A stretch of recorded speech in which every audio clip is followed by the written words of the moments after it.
Oke. Jadi harusnya ini pengantar menstimulasi kalian untuk belajar membaca secara mandiri. Nah, ini jangan berharap semuanya dari materi. Materi yang kita berikan ini hanya satu kali offline dan terbatas. Jadi diharapkan untuk pembelajaran yang terus-menerus berkesinambungan ya. Kita mulai di materi pertama ya Mbak Sukmi ya. Sampai ini diajukan. Sudah lihat layarnya? Iya dok. Sudah dok. Ya, kelihatan ya.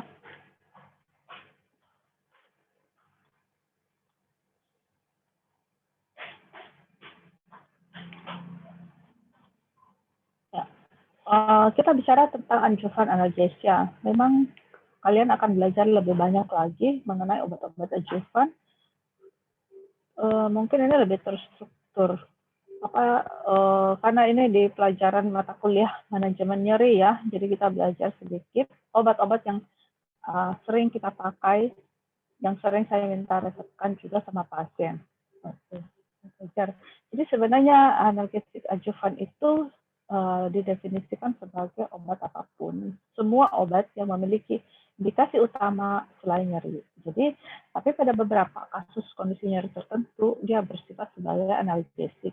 Dan sekarang sudah terjadi evolusi dalam bidang farmakologi, di mana kategori obat ini sebenarnya tujuannya untuk obat yang lain, tetapi untuk kondisi-kondisi nyeri tertentu sudah mendapatkan rekomendasi penggunaan sebagai analgesik utama untuk kasus tertentu. Misalnya seperti nyeri neuropatik itu antineuropatik agentnya adalah gabapentinoid. Oke. Nah, ini mungkin kalau kita baca dari artian bahasa Inggrisnya bisa lebih dimengerti. Jadi treatment dia diverse of chronic pain disorders. Jadi berbagai macam kondisi nyeri yang kronik. Nah, untuk nyeri kronik sendiri ya memang sudah sudah banyak penelitian dan merekomendasikan guideline-nya itu bahwa dipakailah adjuvan dulu selain dibanding sebagai terapi utama dibandingkan NSAID atau obat-obat opioid.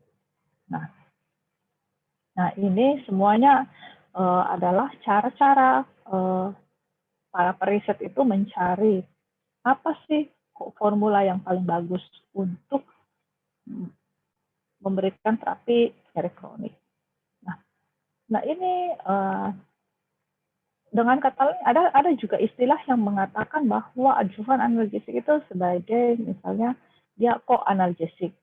Jadi dia misalnya kalau dia sendiri sifat analgesiknya lemah, tetapi bila diberikan dengan obat lain, nah kandungan analgesiknya atau efek analgesiknya itu bisa lebih besar ya bila jadi makanya kita dalam penanganan nyeri itu selalu memberikan obat secara multimodal analgesia. Jadi kita tidak pernah memberikan hanya satu macam obat saja, misalnya hanya fentanyl atau hanya opioid atau hanya NSAID saja. Tapi kalau yang fase di APS, pasti kita lihat ada pasien itu ada opioidnya, ada adjuvannya, dan ada paracetamolnya. Nah, ini penilaian dalam pembelian obat dan dosis analgesik ini harus kita perhatikan karakteristik nyerinya sendiri, misalnya keparahan nyerinya, skor nyerinya berapa ya, lalu lokasinya di mana, gambarannya dia sendiri dia terus meneruskah atau ada jangka waktunya. Nah, apakah ada hubungannya dengan penyebab penyakitnya. Nah, akhirnya kita mengambil satu kesimpulan, nyerinya ini lebih banyak yang mendominasi sifat nosiceptif atau nyeri neuropatik untuk menentukan obat yang nanti kita mau ambil, dosisnya juga bagaimana ya, dan dampak nyeri terhadap fungsi dan kualitas hidup. Kalau untuk pasien-pasien, karena kita cenderung memang merawat untuk pasien yang rawat inap, mungkin pasiennya sudah harus dirawat inap itu karena sudah nyeri, ya, terutama banyak pasien-pasien yang nyeri kanker. Nah, ini faktor yang terkait komorbid, termasuk gejala fisik, psikologis, gangguan fungsional, masalah spiritual, agama, lingkungannya itu. Nah, itu semua menjadi satu aspek yang namanya biopsikososial. Jadi, satu aspek yang holistik keseluruhan. Jadi, kita bukan hanya menilai satu aspek nyerinya saja, tapi kita menilai semuanya. Nah, penggunaannya bisa digunakan secara sendiri sebagai adjuvan ini, atau biasa juga kita kombinasikan bersama dengan obat-obat analgesik yang lain, yang seperti tadi kita katakan ada NSAID-nya, ada opioidnya. Bisa digunakan untuk mengobati nyeri kanker, dan untuk nyeri kronik sendiri, makanya adjuvan merupakan first line terapi untuk pasien-pasien nyeri kronik yang non-cancer. Nah, ini ada beberapa grup obat adjuvan, kita mau pakai adjuvan yang mana? Karena adjuvan itu jadinya banyak macam. Nah, apakah grupnya sebagai antidepresan, atau mau pakai kortikosteroid, dexamethasone, alpha-adrenergic agonist, atau dengan obat-obat neurolab, misalnya ketamin. Nah, ini beberapa kelas ya. Ini secara singkat saja. Yang penting kita tahu bahwa ada yang namanya kelas-kelas untuk adjuvan. Secara garis besar kita bagi menjadi adjuvan analgesik yang multipurpose, ya, bisa dimasukkan, diberikan untuk segala macam kategori nyeri, yaitu antidepresan, kortikosteroid, dan alpha-adrenergic, dan yang terutama digunakan untuk nyeri neuropathic, misalnya gabapentinoid. Nah, setelah itu baru kita turun ke antidepresan. Terakhir juga sudah ada yang merekomendasikan untuk mengkombinasi 2 atau lebih adjuvan. Makanya kadang-kadang ada pasien yang kita berikan gabapentinoid dan ditambah dengan sedikit dosis amitriptyline. Selain sudah ada obat yang lain. Nah, obat, secara aku jelas ya? Tapi ya jelas dok. Jelas dok. Jelas ya? Ya, jelas dokter, tapi Jadi obat-obat yang lain, nah ini misalnya sodium channel blocker, NMDA reseptor, cannabinoid, baclofen, itu jarang, baclofen kita jarang. Cannabinoid masih belum legal di tempat kita. Termasuk juga kelas ini adalah topikal, analgesik topikal. Kita mau berikan apakah termasuk capsaicin, anestesi lokal, NSAID yang dalam bentuk topikal, spesifik antidepresan juga.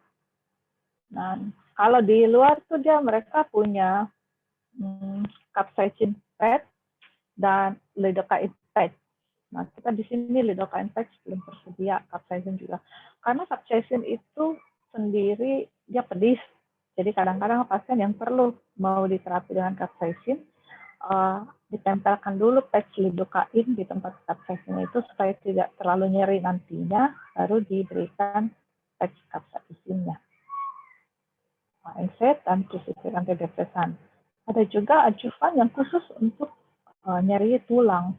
Nah, nyeri tulang ini kalau dia keganasan, kanker yang metastase ke tulang, itu pasti pasiennya akan nyeri sekali, dan kita bisa berikan calcitonin, biosfosfonat, apakah dengan radiasi, obat-obat radiasi, kortikosteroid.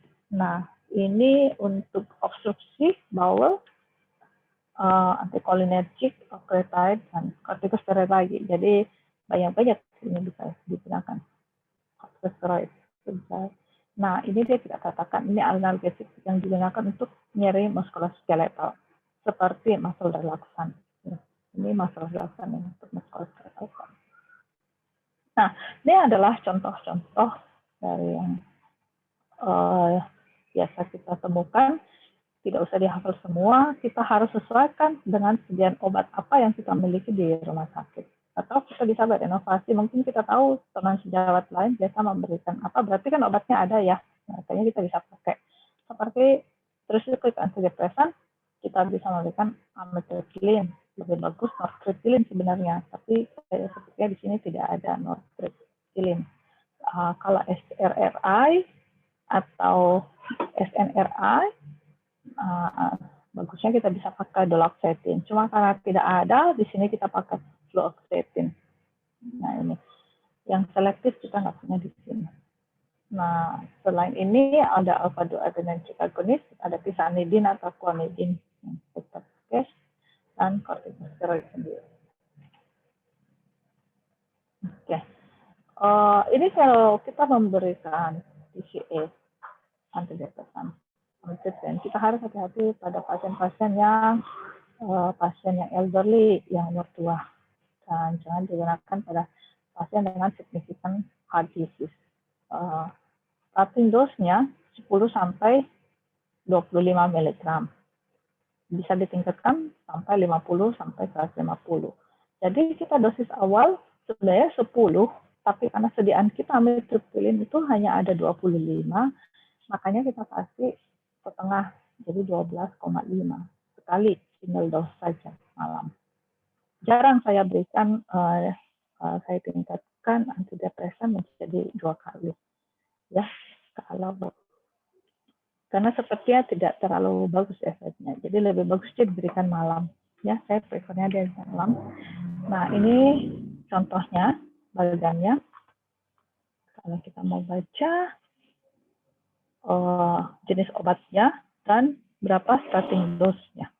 Nah, ini ada apa yang harus diperhatikan, kontraindikasinya apa, dan interaksi dengan obat-obatnya. Jadi kita harus lihat, hati-hati dengan yang gangguan jantung untuk pasien-pasien amitriptyline. Jadi kita cari obat yang lebih aman untuk pasien. Karena kalau pasien nyeri kronik, dia akan mendapatkan obat yang sama terus-menerus dalam jangka waktu yang lama. Nah, walaupun dosisnya kecil ya, tapi kita lebih baik kita hindari. Untuk duloxetine kita bisa berikan mulai 20 sampai 30 mg 2 kali 1, bisa ditingkatkan sampai 60. Oke. Ini venlafaxine.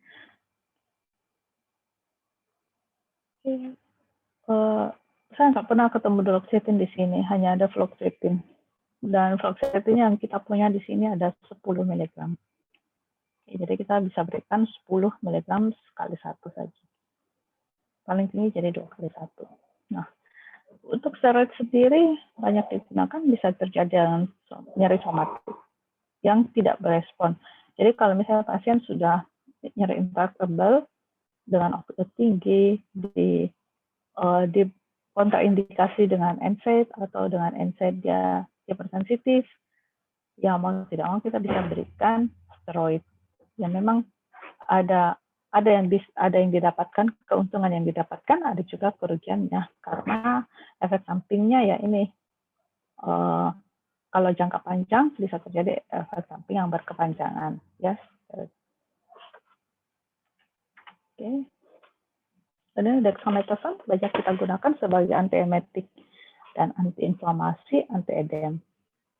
Nah, bisa diberikan sekali sehari, ya, dosis 2 sampai 20 mg per hari. Jadi kalau pasiennya minum oral bisa diberikan, kalau misalnya mau pakai 10 mg ya langsung 2 tablet. Nah, methylprednisolone dosisnya 30 sampai 50 mg per hari. Clonidin sendiri kita berikan sebagai antihipertensif.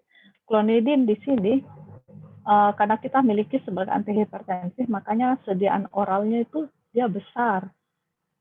Jadi dia hanya punya, kalau nggak salah clonidinnya kita tuh kata pres 150 mg ya, padahal kita hanya mau dosis yang kecil. Nah, ini paling tidak sebesar 1 mikro per kilogram berat badan. Jadi kalau berat badannya 50, paling kita hanya perlu 50.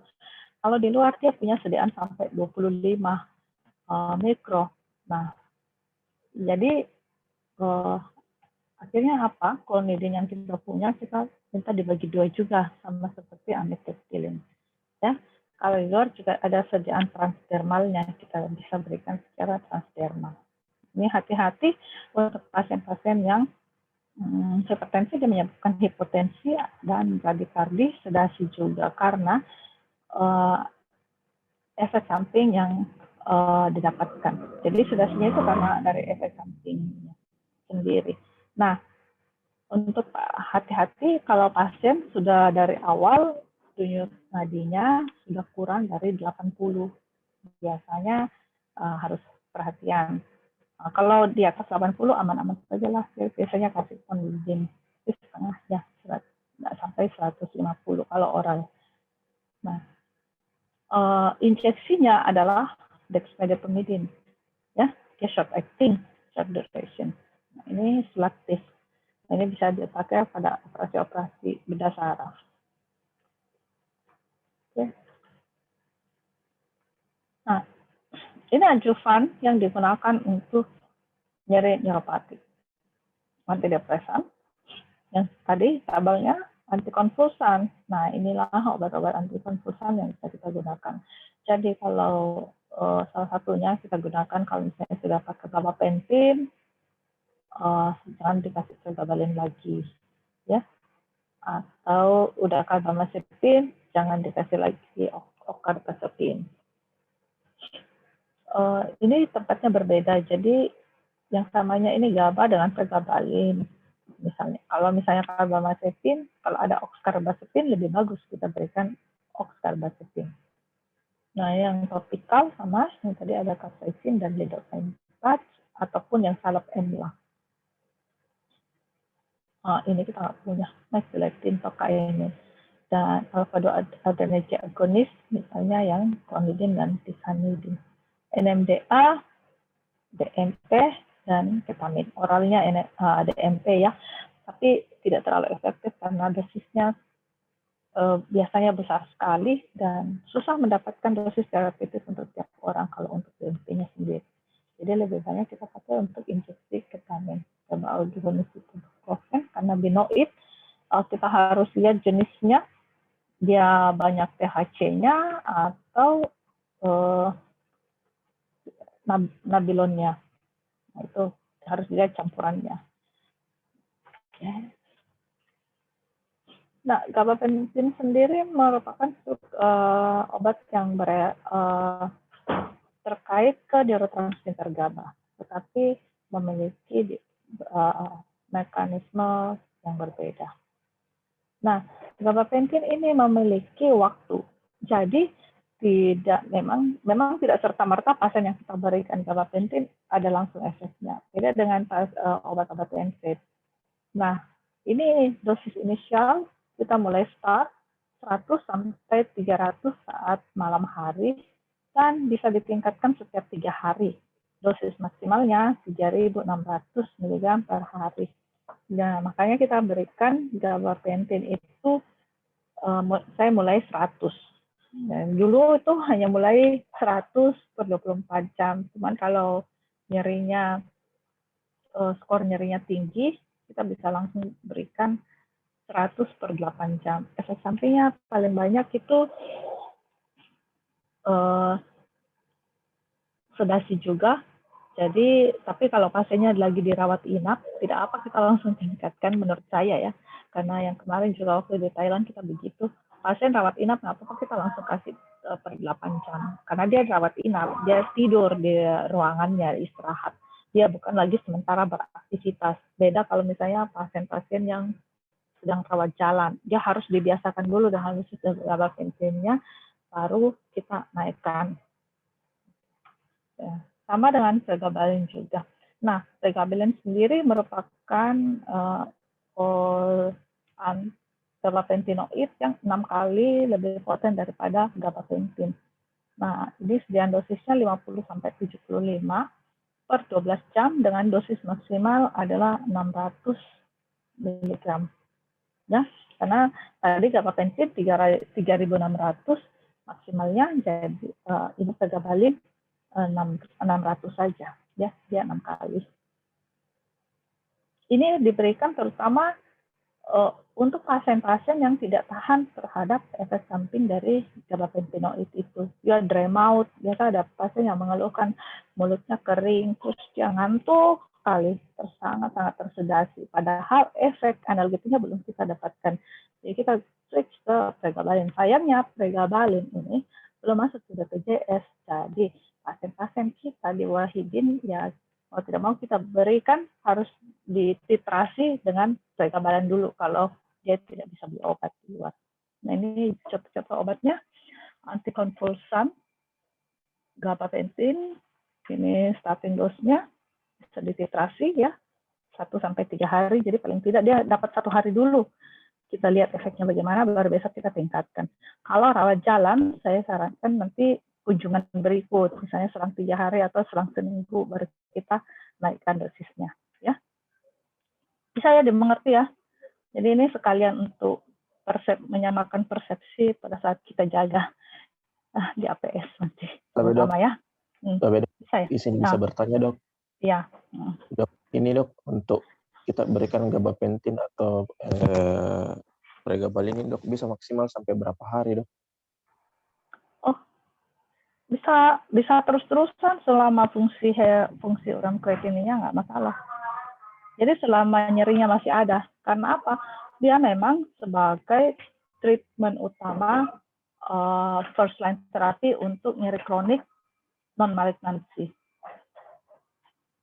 Ada tuh pasien yang terus-menerus pakai gabapentin. Ya mungkin check up setiap 3 bulan atau 6 bulan itu uram kreatininnya. Tapi kita lihat, makanya kita mulai start dosisnya dulu. Ya.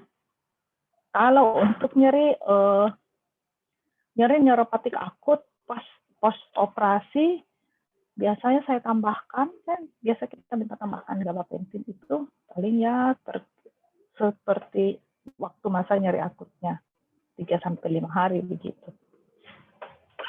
Ya bisa. Ada yang pakai gabapentin?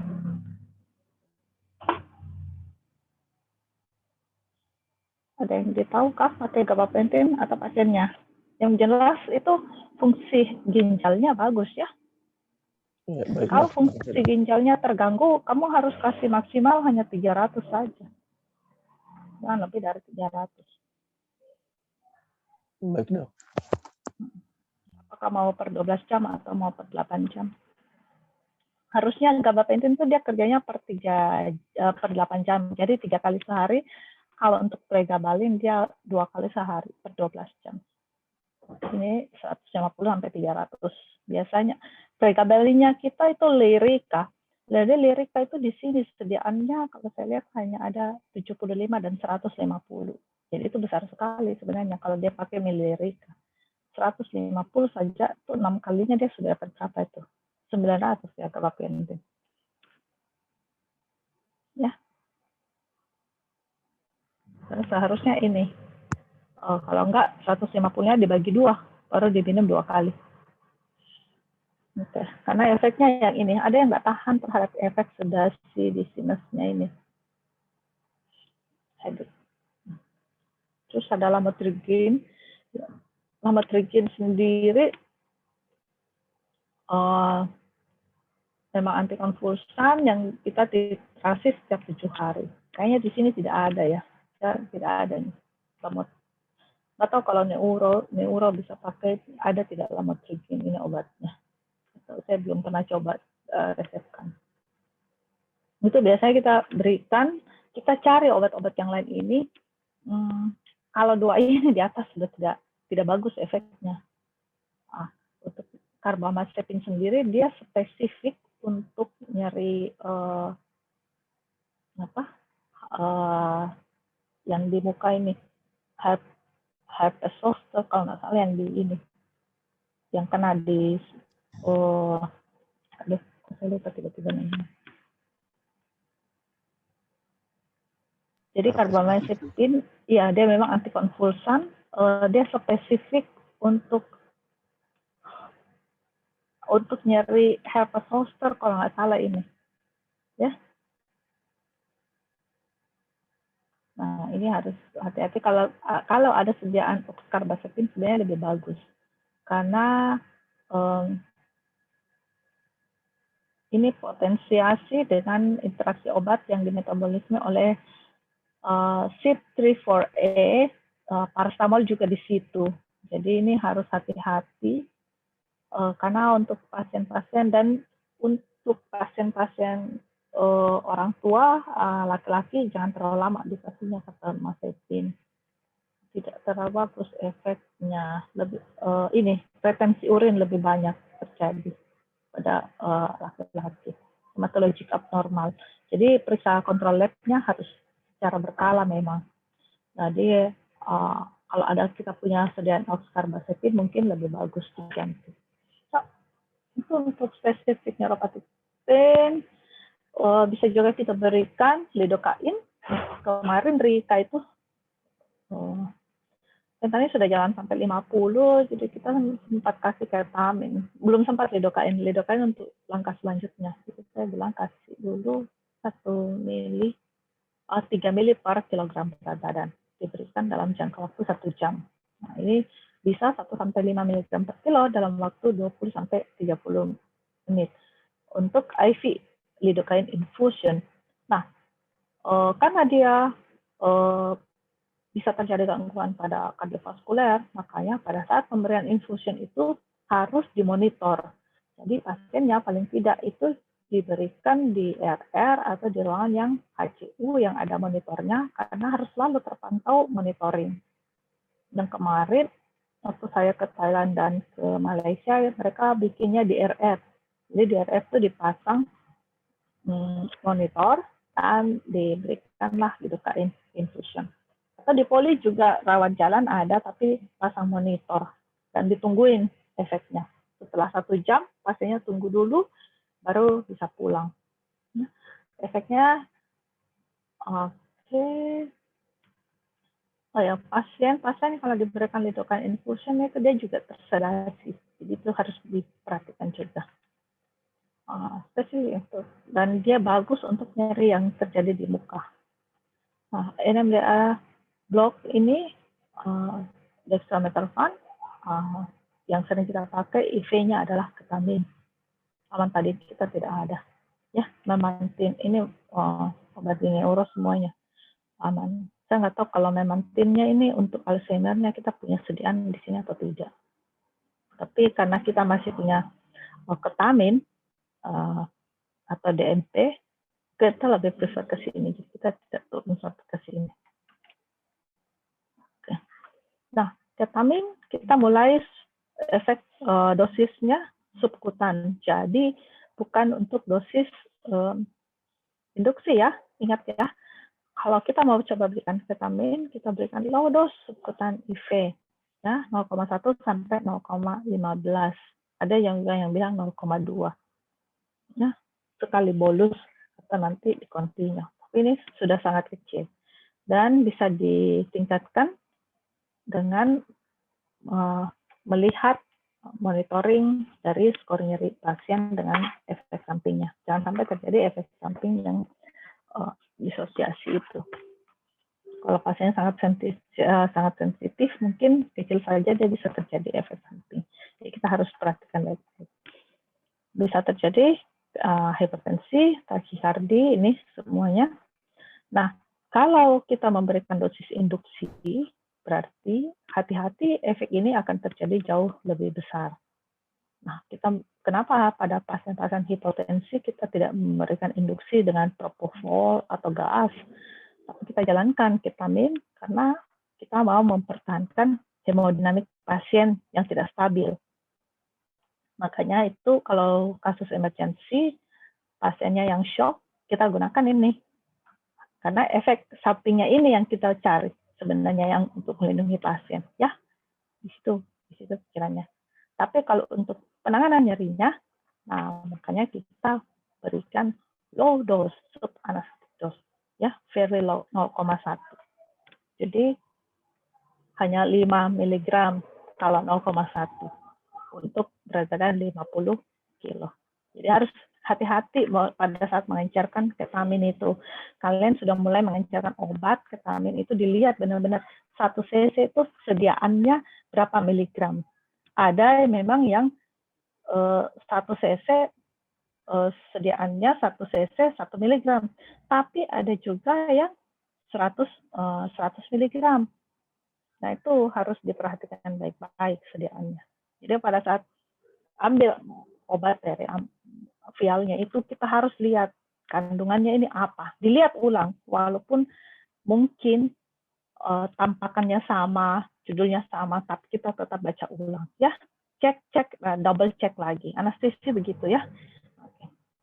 Tapi untuk neuropatik pendek, DMP, nah ini DMP nih, bisa 45 sampai 60 mg per hari. Jadi memang dosisnya agak besar untuk nyeri dibanding kalau dia sebagai antitussif saja sendiri ya.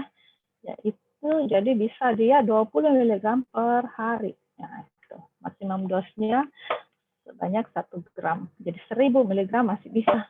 Ya, padahal sediaan DMP-nya kita berapa? 10 ya kalau nggak salah. Kalau untuk obat batuk itu di puskesmas kan bukannya 10 mg ya. Jadi kalau misalnya dia perlu 20, itu udah 2 minimal 2 dia minum. Nah, maksimumnya tuh sampai 100 berarti 100 tablet. Oke, ya ini ringkasannya yang seperti tadi. Kita bisa berikan kalau ketamin IV atau SC. Ya.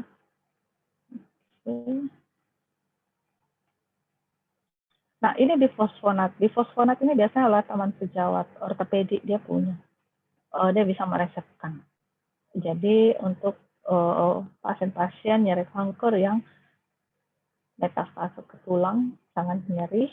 Nah ini dosisnya kayaknya sepertinya mereka punya protapnya juga dan rumah sakit tidak memberikan bebas pada kita ini bifosfonat, hanya bagian tertentu, sama seperti misalnya morfin hanya boleh kita atau fentanyl yang bisa kita yang jalankan. Ya.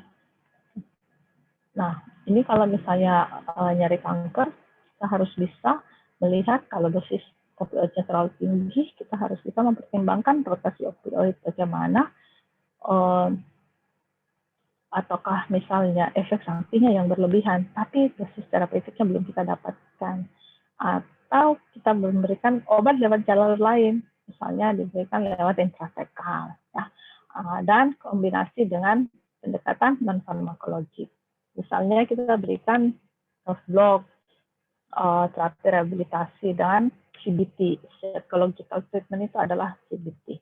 Jadi yang di pain clinic kalau terima pasien APS, pasien nyeri, bukan yang konsul untuk operasi, memang waktunya agak lebih lama diluangkan untuk memberikan edukasi kepada pasien. Ini Pak, ini sakitnya seperti ini, obatnya diminum begini kali ya. Jangan hanya bilang obatnya diminum 3 kali 1, tapi kita depend harus bilang obatnya diminum per 8 jam. Jadi diaturkan bila perlu. Apalagi obat pasien kanker dia pakai MST, dia harus diaturkan tuh jamnya. Jadi jam per 12 jamnya itu jam berapa dengan jam berapa harus ini diajar pasiennya. Oke. Dan kita harus bisa memilih ajukan mana yang lebih tepat berdasarkan nyerinya pasien itu sendiri dan farmakologinya. Oke. Dan kalau kita mentitrasi, kita titrasi satu-satu obat. Dan biasanya memang kita mau cepat. Oh, ini belum berefek. Ya, untuk cepatnya kalau enak saja, kalau kita rawat inap, kita bisa berikan IV fentanyl. Kelemahannya IV fentanyl kita hanya ada transdermal. Jadi kita harus tahu dulu fentanylnya berapa banyak IV-nya, terus kita tukar ke transdermalnya berapa untuk mencapai supaya dia tidak terus-menerus lewat jalur IV. Dan kita harus selalu mengakses efikasi dan tolerability pasien setiap hari. Nah, makanya memang agak capek. Itu kalau yang di APS. Kita harus keliling lihat pasiennya. Oh, kalau kemarin obatnya seperti ini, berarti hari ini kita mau apakan? Apakah sudah bisa dilanjut? Atau kita harus mencari lagi regimen mana yang lebih cocok untuk pasiennya. Oke. Kalau kita sudah dapatkan obat yang memang tidak sesuai, itu kita harus hentikan atau kita turunkan dan kita coba obat yang lain. Jadi memang ini trial and error pada pasien, bukannya kita sengaja atau kita tidak tahu, jadi kita coba-coba, tidak. Karena setiap pasien itu berbeda-beda respon terhadap obatnya sendiri, sama seperti pada pasien yang mendapatkan opioid. Jadi kita harus lihat ada yang reseptor mu-nya dia di mana yang lebih banyak, pasien satu berbeda dengan pasien yang lain. Jadi itu memang mungkin berbeda setiap orang. Oke, kira-kira itu untuk analgetik adjuvan. Apakah ada pertanyaan lagi? Dok, tadi izin tanya dok. Ya, Lydia. Itu dok tadi yang dijelaskan kalau misalnya kita pasien dirawat inap dengan fentanyl dok, terus kita mau change dia ke duragesic patch itu bagaimana dok untuk mengubahnya dok? Transdermal dari IV ke transdermal itu harusnya kan sama ya yang dilepaskan. Transdermal itu ceritanya kalau dia jalan 20 atau jalan 30. Berarti transdermal kalau ditempel yang 25 mikro itu artinya apa? Setiap jam juga dia melepaskan 25 mikro. Nah, jadi itu sama. Jadi sekitar itu sama. Kalau misalnya dia dosisnya lebih kecil, berarti kita coba dulu di yang lebih kecil sediaannya. Nah, kita punya 12 kan? 12 atau 12,5. Kalau Rika itu dia nggak bisa, harusnya nggak boleh, rekomendasinya itu dia tidak boleh dibagi. Tapi ada pasien-pasien tertentu yang terlalu kecil dan supaya menghemat jatahnya, kasihan juga, dia bagi 2. Jadi 25 itu dia bagi 2, jadi 12,5. Jadi berarti setiap jam itu dia lepaskan 12. Nah, itu katanya memang dari pabriknya itu nggak boleh dipotong, karena nanti tidak akurat lagi. Toh, berapa besar yang dikeluarkan. Cuma ya resikonya sama mereka sudah tahu nih efeknya juga. Jadi itu transdermal. Harusnya dia sama saja. Beda kalau dengan oral. Kalau sediaan oral tuh kita harus konversi. Harus dikonversi misalnya dari morfin berapa ke dari fentanyl berapa, terus kita mau jadikan dia juga ke morfin, berarti kan oral ya, dari fentanyl IV misalnya ke morfin. Nah, itulah yang namanya opioid rotasi. Mungkin nanti yang diajar opioid itu bisa menjelaskan lebih banyak tentang rotasi opioid. Sudah ada kuliahnya kan tentang opioid? Belum dok. Belum masuk ya? Mungkin Iya, nanti sama pemateri lain, mungkin dokter Takdir atau Prof. Husni. Jadi itu opioid rotasi. Sebenarnya ada tabelnya. Nanti saya sharing. Nanti saya bagikan share bukunya itu di grup APS saja ya, yang Cancer Management, Cancer Guideline. Dan di situ bisa kita lihat panduannya. Tapi secara umum kita mulai dari dosis yang kecil. Jadi misalnya dia sudah pakai fentanyl, terus mau diganti ke MST, saya akan mulai ke MST yang paling kecil sedianya, jadi 10 mg per 12 jam. Karena kalaupun kita buat rotasi opioid itu dosisnya nanti yang kita dapatkan kita bisa kurangi sampai 50% dulu kalau berubah golongan opioidnya. Jadi misalnya dari fentanyl ke morfin itu kan golongannya berbeda. Kita turunkan lagi karena kita tidak tahu berapa banyak reseptor mio seseorang yang ada di situ yang kerja di fentanyl berapa, di MST-nya berapa.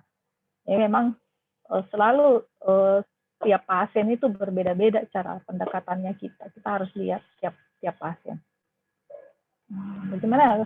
Ini soalnya lagi kasusnya di APS juga ya, kalian ganti-gantian jaga. Jadi tanya memang nih apa yang bingung nanti kalau pasiennya ketemu pasien.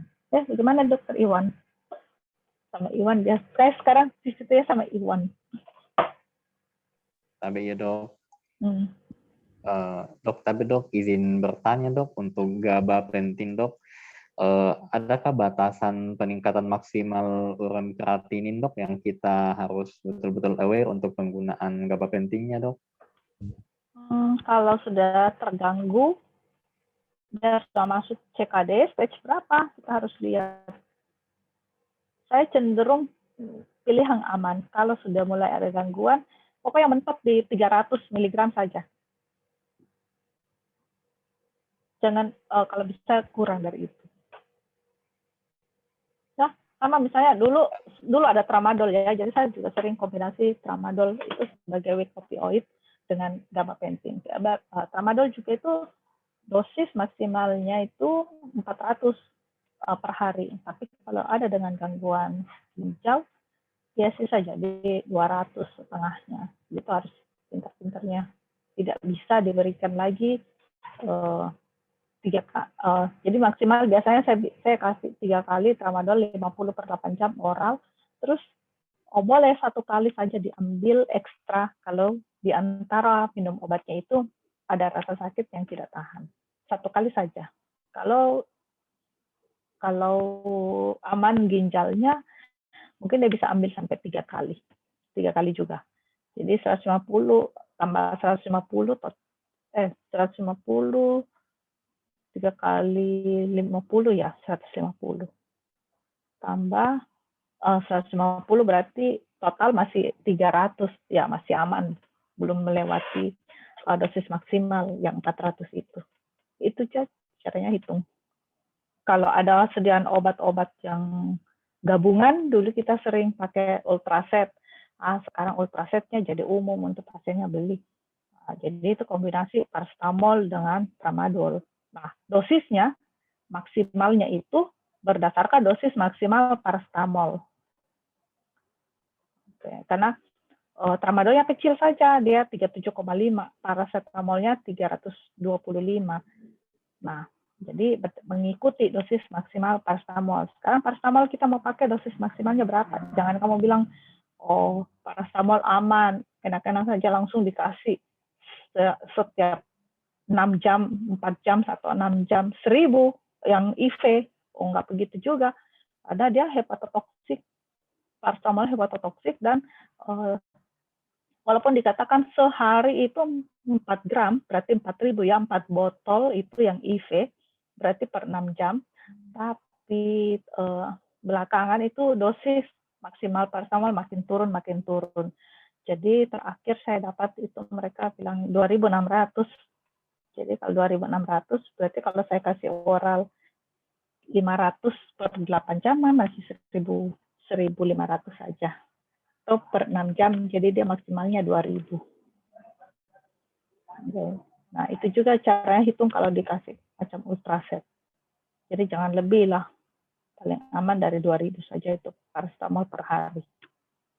Atau apalagi ya, obat yang lain. Paracetamol. Oh ya, saking hepatotoksiknya, terakhir nih paracetamol, kita sudah baca mereka lagi mau buat penelitian bagaimana sih kalau diganti perannya sama ibuprofen. Jadi makanya ada Penlos sekarang, Penlos yang pakai IV. Sebenarnya dia NSAID, cuma karena ibuprofen itu tempatnya di tengah-tengah. Nanti ada diajar Prof. Husni biasanya itu antara NSAID yang COX-1 dengan COX-2. Nah, dia itu letaknya di tengah. Jadi kemungkinan bisa juga digunakan sebagai pengganti paracetamol untuk pasien-pasien yang hepatotoksik, yang ada kontraindikasi. Oke, ada lagi? Bisa ya diikuti. Iya.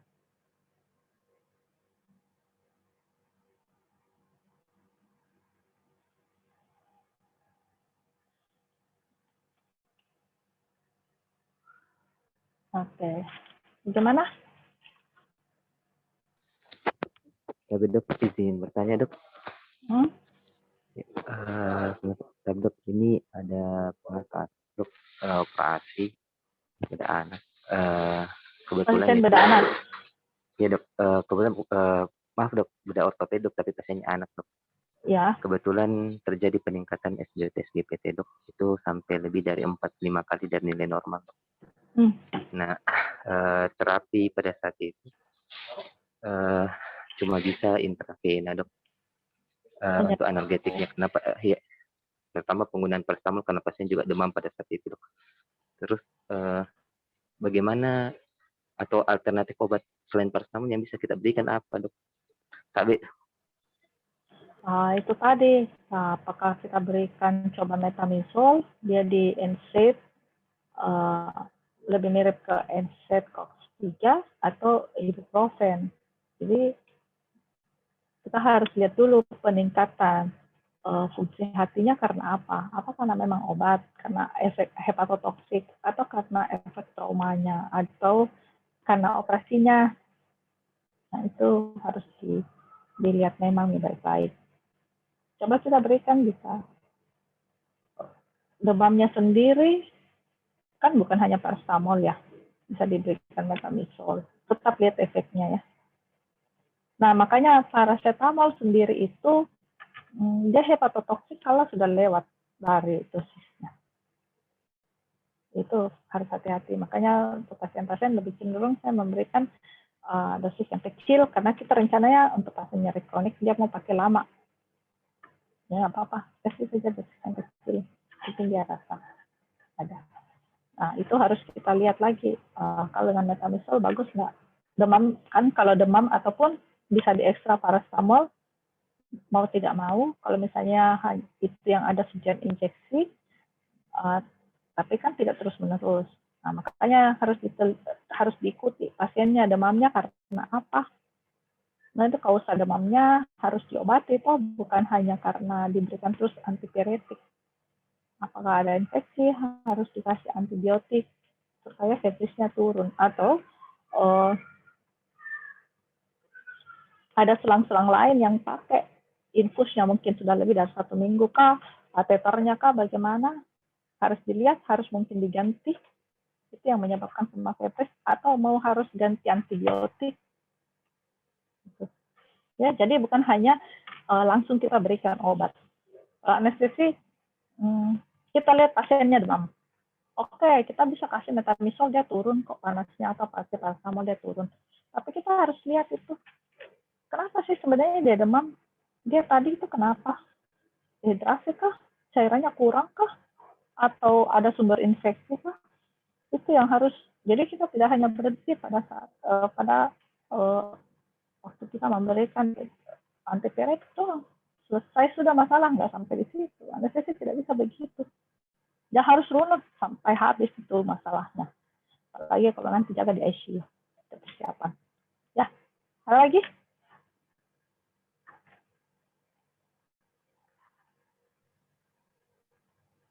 Iwan, kenapa? Iwan jaga itu. Sudah ada konsul kah? Dari Risa? Belum ada info sih, Dok.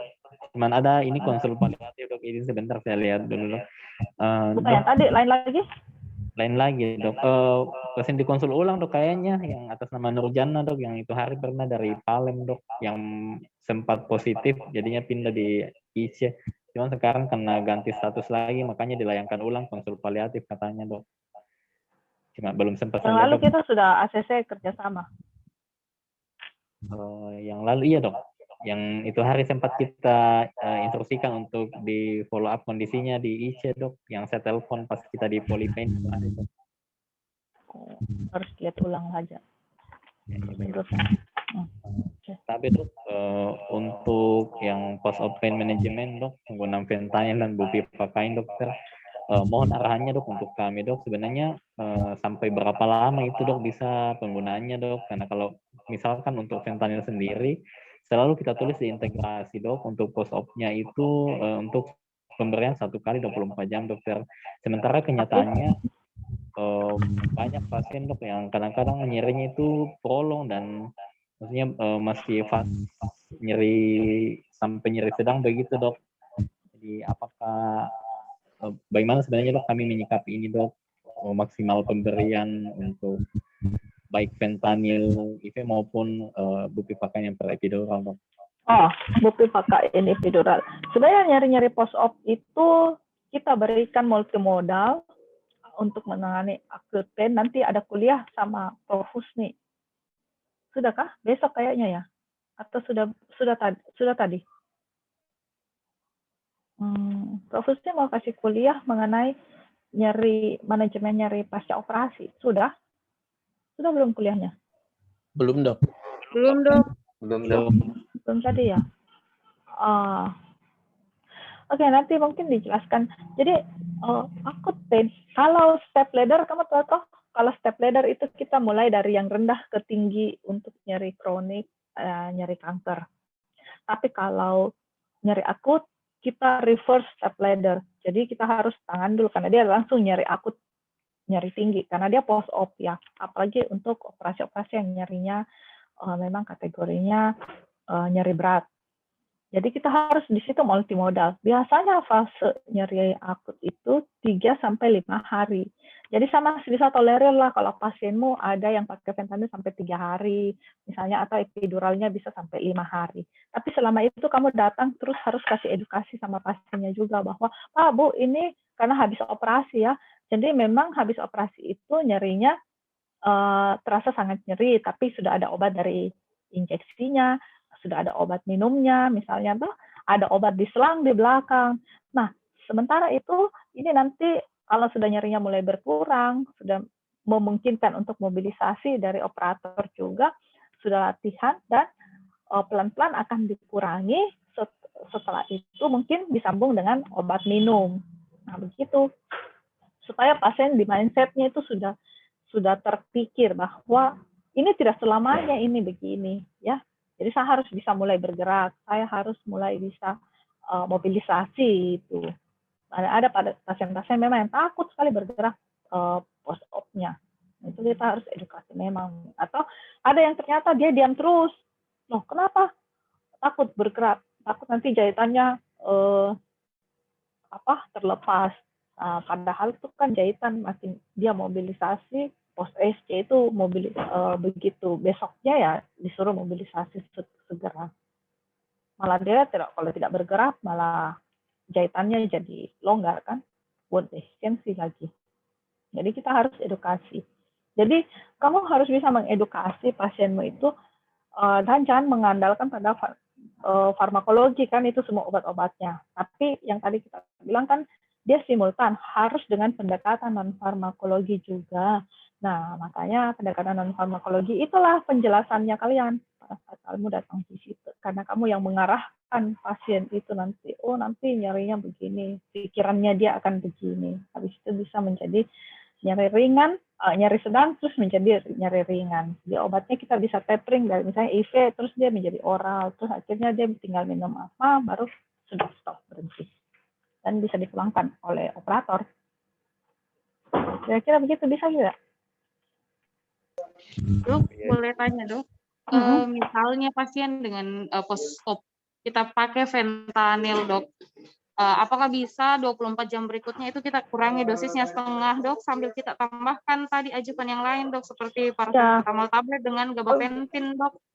Bisa, kalau misalnya pasiennya sudah bisa intake oral, saya suka suruh bilang langsung Miko kasih itu ajukan, supaya bisa diturunkan juga cepat itu fentanylnya. Banyak yang sudah senior mungkin lagi mau teliti itu post op-nya. Karena sekarang kalau dari ERAS, dulu itu kita semua pakai opioid.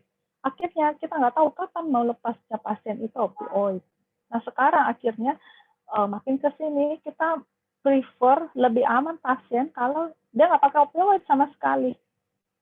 Kenapa? Kalau misalnya dia bisa tercover dengan adjuvan itu, misalnya ibuprofen, paracetamol, gabapentin, kenapa kita harus berikan dia opioid? Nah, opioid juga berkepanjangan efek sampingnya. Dia jadi konstipasi, belum lagi efek samping semua. Dan opioid, kalau bukan pasien kanker, dia masuk ke dalam penyalahgunaan itu jauh lebih besar dibandingkan pasien-pasien kanker. Jadi kita memang harus membatasi pasiennya kena opioid. Bukan juga kita takut kasih opioid, anestesia nggak boleh takut juga kasih opioid. Ya, jadi kita harus bisa lihat kapan kita mau berikan. Kalau sudah skornya, tiap kali lapor tanya skornya berapa. Kalau sudah skornya misalnya nyeri berat, masuk kategori nyeri berat lebih sama dengan 7, ya kasihlah itu bolus itu dulu fentanyl IV yang kerjanya cepat toh. Habis itu dilanjut dengan continue. Sebenarnya idealnya sekarang kita sudah pakai PCA. Jadi kebutuhan pasien yang tekan sendiri obatnya. Gitu. Nah, sekarang, nah cuman kadang-kadang kita harus memang mengedukasi pasien kapan dia harus tekan obatnya berapa banyak yang keluar. Itu diaturnya begitu. Ada tidak background infusionnya? Nah itu nanti diajar lagi itu khusus tentang PCA arterinya. Ini baru mata kuliah manajemen nyeri. Banyak deh. Ada mata kuliah yang lain lagi. Gimana kira-kira praktek sehari-hari yang membingungkan? Ada tidak? Lebih banyak bingungnya? Tanya aja ya, nggak apa-apa. Dok, Bu Pivakain juga dok biasa yang epidural dok itu sering hari keempat post operasi kita datang lihat pasien itu memang masih sering, tapi mungkin mindset dok ya, karena memang masih sering mereka berpikir bilang kalau enggak ada obat yang jalan di situ yang pakai syringe pump, dia akan rasa nyeri dok. Jadi memang hari keempat, hari kelima masih terpasang, selalu mengeluh nyeri. Nah itu dia, kamu harus dari awal datang lihat pasien itu sudah langsung masuk edukasinya. Ini 3 hari ya, jadi besoknya itu berkurang nih harusnya, berkurang itu. Terus dia mulai bisa bergerak, mobilisasi. Nah itu mobilisasinya itu, kalau dia sama sekali tidak mau bergerak, nanti hari keempat baru dia bergerak, pastilah dia akan rasa sakit lagi dan minta lagi ditambah itu. Jangan dilepas dulu itu selangnya. Kalau pasien-pasien ortopedik, operasi tungkai bawah misalnya atau femur yang kita pasangi epidural, walaupun dia sakit, tapi dia kan di lumbal dan dia mobilisasi itu hari keempat kelima pasti sudah keluar itu kateternya secara sendiri. Jadi percuma juga kok kasih terus-terusan. Nah itu juga dia, pasien itu kalau terus-terus mau obat dan sudah 5 hari, ya, curiga, itu juga harus hati-hati loh. Apalagi kalau yang pasang epidural itu tidak tunnel. Jadi tidak diikat itu kateternya, tidak difiksasi. Hanya dilem kan. Itu kan selama ini tidak pernah ada tank tunnel. Hanya hanya dililit saja begitu baru diplester kan. Nah kan dia ditulang di situ. Jadi kalau dia bergerak gini, pasti itu kateter bisa keluar nih sedikit-sedikit. Mana dia bilang harus terus-terusan pakai. Padahal kalau lihat itu sudah di luar itu. Tapi dia bilang masih sakit. Jadi bagaimana? Ya itu mindset-nya. Psikologinya kita harus lihat juga. Nah,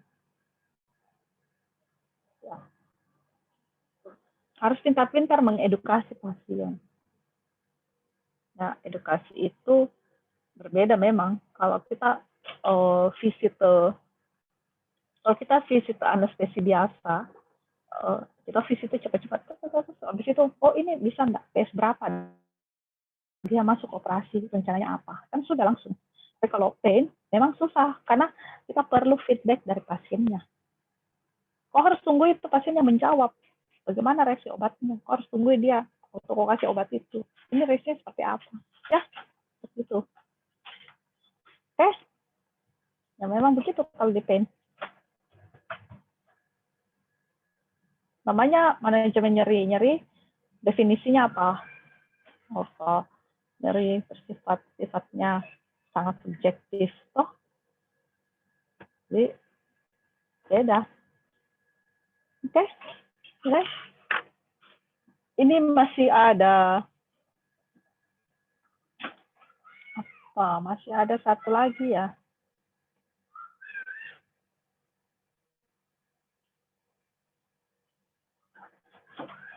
Nah, masih ada satu lagi materi. Supni, siapa yang anu? Pak Supni masih ada? Sambung satu lagi bisa kah? Halo? Nggak ada nih. Iya dok, kenapa ki dok? Sudah pulang kah? Belum, Jadi dok, aku menunggu tak. Masih lama ini. Nggak apa-apa Ji dok, nanti saya serahkan saja ke hosanku. Masih di kantor? Masih dok. Sampai jam berapa kok? Namanya sekali. Dok, kalau kita usir mak. Nanti dimarahin kok mamamu. Jadi itu masih ada ini blog saraf neuraxial dan perifer untuk penanganan nyeri. Mau istirahat dulu, lanjut sebentar, selesai sholat maghrib, atau lanjut terus?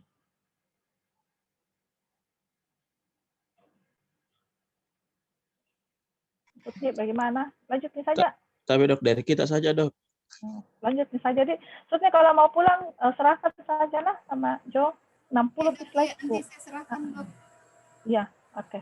Ya, sekilas saja ya ini. Mungkin agak panjang, tapi lebih cepat daripada ini untuk sarafnya. Ya, saya share screen lah. Oke, kita mulai yang kedua. Nah, ini blok saraf neuraxial dan perifer untuk penanganan nyeri. Nah, karena kita blok, berarti patokannya itu lebih banyak ke nyeri akut, ya, bukan ke nyeri kronik. Tapi kadang-kadang kita juga perlu melakukan intervensi pada kasus-kasus pasien yang nyeri kanker atau nyeri kronik. Nah, nanti kamu akan masuk di mata kuliah yang berikut lagi, diajari khusus ini blok neuraxial, spinal dan epidural seperti apa. Terus kita mau bahas juga sedikit tentang blok saraf perifer di ekstremitas atas dan ekstremitas bawah.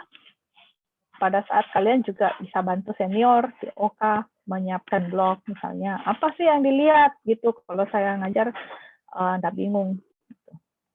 Nah, jadi ini adalah definisi nyeri berdasarkan IASP yang sejak tahun 76 dilepaskan, merupakan sebuah pengalaman sensori dan emosional yang tidak menyenangkan, yang berhubungan dengan kerusakan jaringan atau berpotensi terjadinya kerusakan jaringan. Nanti terjadi ini pada saat yang direvisi baru ditambahkan 6 keynotes yang dimana etimologi dari nyeri sendiri itu dia bisa lebih bermakna, ya. Jadi kita tidak hanya melihat pasien ini nyerinya nyeri karena apa, itu harus lebih dalam lagi dilihat.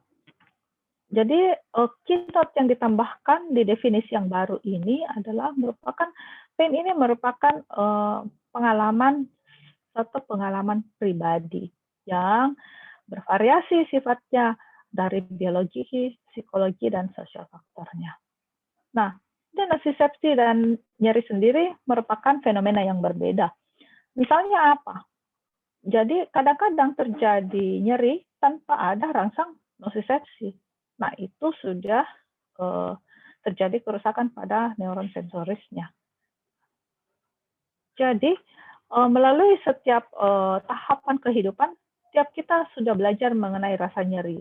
Jadi beda-beda, misalnya Rizky kadar nyerinya bagaimana, kalau dicubit, terus Lydia kalau misalnya dicubit, rasa nyerinya seperti apa. Nah itu berbeda-beda setiap orang.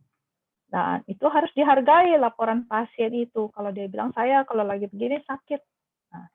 Nah ada pasien-pasien yang mengekspresikan nyerinya itu dengan verbal, ada juga dengan behavior.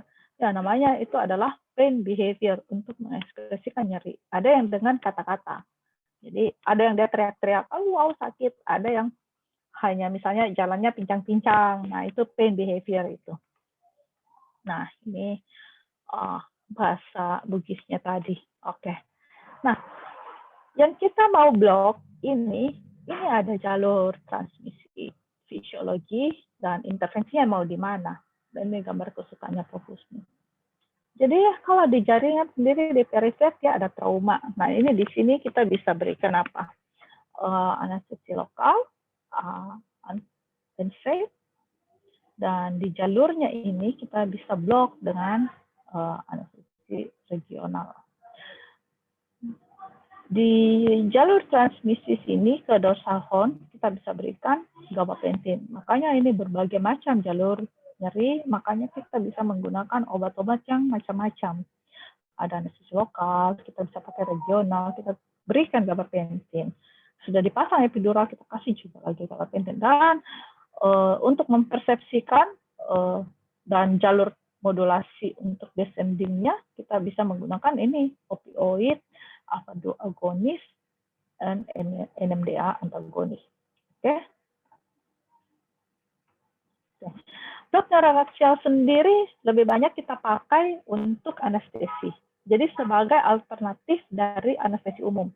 Nah, kalian sekarang sudah semester 2 ya, sudah belajar blok spinal ya, mulai ya belajar alternatif neuroaksial spinal. Nanti semester depan epidural. Nah, ini bisa digunakan bersama dengan anestesi umum atau setelahnya sebagai analgesia pasca operasi. Dan kalau misalnya epidural, kita punya selang epidural, tapi kalau spinal di sini kita anutnya single shoot, karena sediaannya jarumnya kita hanya punya juga single shoot. Sebenarnya ada jarum yang untuk spinal continuous, tapi jarang, karena obatnya juga panjang gitu, kemungkinan kerjanya. Nah, spinal block atau block subarachnoid, jadi merupakan ini teknik anestesi regional yang akan masuk di mana anestesi lokalnya itu masuk di korpus vertebra, lebih sering pada lumbal 23, 34 kah atau 45 dengan cara midline atau paramedian. Nah, pakai jarum spinal. Nah, oke. Sudah familiar ya? Ada, saya tahu kalian kan sudah ujian spinal sudah ya? Surat ujian sudah ada, Dok. Sudah melapor, Dok, tapi belum surat beberapa ujian sudah. Oke, melapor sudah, dan prakteknya saya rasa sudah mulai ya. Jadi dia akan memblok atau memberikan analgesia setinggi dermatom tertentu dan memberikan relaksasi otot rangka. Kalau dewasa kita harus injeksi di bawah korpus vertebra paling tidak maksimal di L1, kalau anak itu lebih rendah lagi. Makanya kadang-kadang pada anak kita prefernya untuk memberikan kaudal karena korpus konus medularisnya lebih panjang ya. Kalau dia dewasa dia naik itu nanti. Jadi menghindari trauma langsung pada medula spinalis pada saat kita melakukan injeksi, jangan sampai jarum kita nusuk yang medula spinalisnya. Blok epidural sendiri merupakan, jadi ini secara sekilas karena nanti ada materinya khusus lagi kayaknya. Saya nggak tahu adakah materinya khusus untuk regional ya, untuk spinal dengan epidural ya, sudah diajar? Saya belum ada, dokter. Belum ah? Oh, ya mudah-mudahan ini bisa membantu sedikit. Sebenarnya ini juga dari buku dari Morgan. Tuh kalau kalian baca Morgan ini semuanya ada di sana. Jadi blok epidural kita bisa berikan pada level lumbar kah, thorax kah, cervical kah, dan kaudal itu memberikan anestesi. Sebenarnya kaudal itu adalah epidural di bagian sakral yang kita sebut dengan blok kaudal. Jadi nanti kalau stase pediatrik kita berikan geta dengan kaudal, artinya kita itu memberikan analgesia di epiduralnya, single shoot ya. Nah, inilah gambar columna vertebralis dengan potongan sagittal dari vertebra lumbal yang ini. Ini columna vertebral. Umumnya pasien kita semua memiliki C 1 sampai 7, torakal 1 sampai 12 dan lumbal 1 sampai 5, sakral 1 sampai 5 dan coccygeus. Oke. Nah, di sinilah terakhir konus medularisnya, cauda equina. Jangan sampai dikatakan bahwa pasien bisa terjadi cauda equina syndrome kalau dia kena di sini. Nah, ini tempat yang biasanya di mana space yang paling lebar antara L4 atau L5, disinilah tempat kita memberikan injeksi spinal. Oke. Nah, ini potongan sagittal, epidural space-nya di sini dura mater. Nah, ini adalah ruang subarachnoid yang tempatnya kita spinal yang hijau. Kalau epidural kita pakai jarum Tuhoy yang tumpul, kita akan tiba pada epidural space duluan. Kalau kamu tidak kuat feel-nya, kamu tembus sampai LCS-nya keluar, artinya kamu lakukan spinal dengan jarum Tuhoy itu. Nah, kenapa kita pakai jarum Tuhoy, dia tumpul untuk epidural, supaya kita ini dura maternya kita tidak tembus tujuannya kan. Jarum spinal itu kita pakai yang tajam, karena kita mau tembus dura masuk ke dalam ruang subarachnoid. Nah, dura itu dia lumayan keras, jadi bisa harus pakai yang tajam. Tapi makanya ujung jarumnya itu kecil, pencil point, supaya tidak merusak, tidak merobek ini dura mater. Nah, oke. Jadi ini sekedar gambaran kalau kamu mau ujian spinal dengan epidural, tuh tangannya arahnya di mana, jarumnya kemana gitu, ya. Oke. Kalau untuk epidural sendiri kita bisa berikan pendekatan midline, tapi saya lebih sering untuk pendekatan paramedian kalau untuk epidural. Ini jarum tuhoinya, nah itu kan dia tumpul ya, jadi dia nggak nembus, jangan tembus dura mater. Makanya kita pakai dua teknik kalau untuk epidural, loss of resistance atau hanging drop. Nah, oke. Jadi dia ruang vakum di sini. Oke. Kontraindikasi ini juga di buku ya, dari Morgan juga. Kontraindikasi ada infeksi yang absolut. Kalau ada infeksi di luka tempat injeksi, otomatis jangan diberikan. Kita tidak menginform consent atau pasiennya tidak dijelaskan. Koagulopati, hati-hati pada pemberian obat antikoagulan pada pasien. Severe hypovolemia karena dia menyebabkan vasodilatasi, peningkatan intracranial pressure karena kita main di situ ya. Oke. Dan yang relatif itu sepsis. Sepsis, pasiennya tidak kooperatif. Oke, ada neurological deficit yang jelas. Kalau pasiennya jelas-jelas di inform consent lebih jelas, dia terima semua. Kita sudah kasih tahu kalau di spinal ini akan kakinya tidak goyang, rasa kram, dan ini nggak apa-apa nanti kembali lagi dan dia oke, silahkan ya. Nah, yang masih kontroversial misalnya ada operasi sebelumnya di tulang belakang atau ada complicated atau operasinya complicated. Misalnya kita nggak tahu sih berapa lama ini operasinya akan berlangsung, mungkin lama. Jadi ya udah daripada kita regional nanti nggak cukup, mungkin kita lebih baik general saja, ya. Operasinya panjang, terus perdarahan yang banyak, kemungkinan perdarahan banyak, placenta previa misalnya, atau dia sampai bloknya perlu tinggi, misalnya sampai torakotomi. Nah, hernia diafragmatika itu kalau misalnya dia laparotomi, dia bisa sampai buka torak. Nah, itu kompromis respirasi mungkin bisa terjadi. Jadi ya ada yang bisa pakai, ya nggak apa-apa saya mau pakai epidural saja, yang penting tercover. Ada yang bilang, janganlah, lebih aman untuk pakai general. Nah, itu masih kontroversi. Tergantung masing-masing anestesi yang mana yang dia pilih. Nah, ini yang harus dihafal kalau mau ujian spinal, epidural, kamu harus bisa menentukan di mana letaknya C7, levelnya sampai di mana ini T7 kalau misalnya mau pasang epidural, di mana itu kalau mau spinal karena di lumbar, di mana itu tuh verse lainnya, L4-nya di mana, S2 itu untuk melakukan block caudal, posterior superior iliac spine-nya di mana untuk jadi marker. Nah, kita mau kasih masuk KDL-nya di sini. Ya, bisa diikuti lah. Udah belajar ini semuanya, harusnya tinggal ujian ini. Saya memberikan kuliah hanya garis besar saja. Ya, ini posisi kalau mau blok.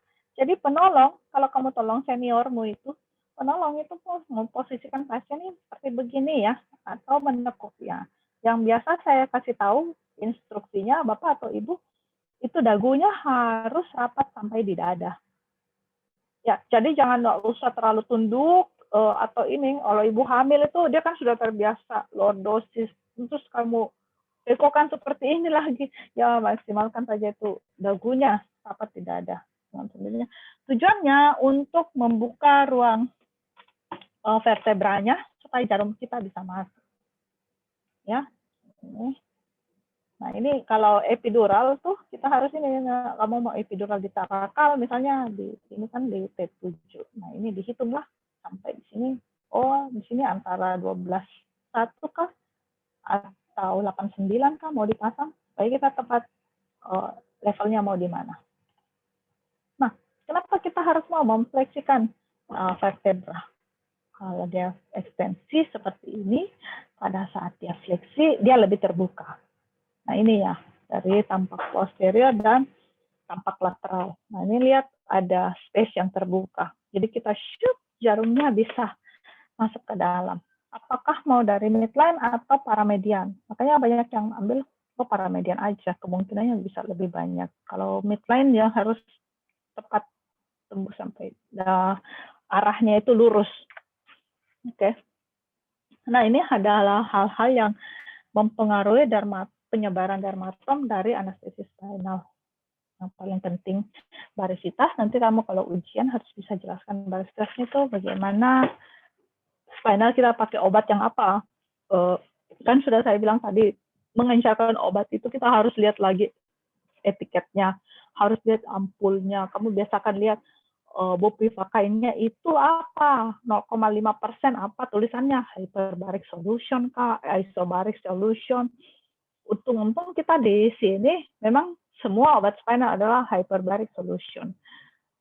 Kalau di luar itu mereka ada dua macam, hyper dengan isobaric. Jadi biasanya diminta tergantung anestesi, mau pakai yang iso atau mau pakai yang hyper gitu. Dosisnya berapa yang diinjeksikan, tempat injeksinya di mana. Yang lain juga umur, cairan CSF-nya, curvature dari spine-nya sendiri. Nah, ini ketinggian pasien, kehamilan. Oke, semuanya ini berpengaruh kepada penyebaran obat untuk spinal. Nah, inilah berat jenisnya, gravity-nya tiap-tiap obat. Dulu kita punya lidocaine, apa namanya ya, waktu lidocaine itu sudah ada obatnya, lidodex.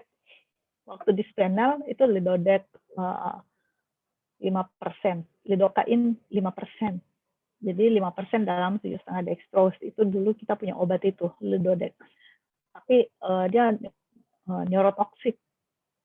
Banyak terjadi Cauda-Equina syndrome. Makanya akhirnya sekarang hanya kita pakai bupivacain.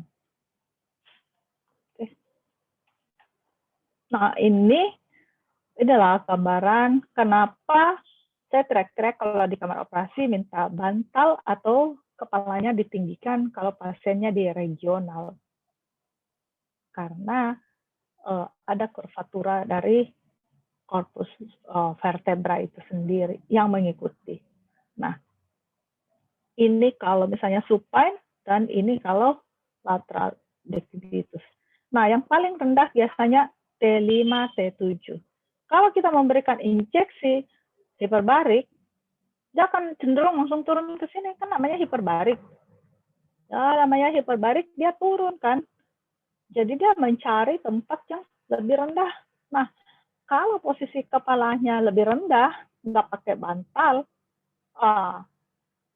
dia bisa naik sampai di mana itu blok spinalnya.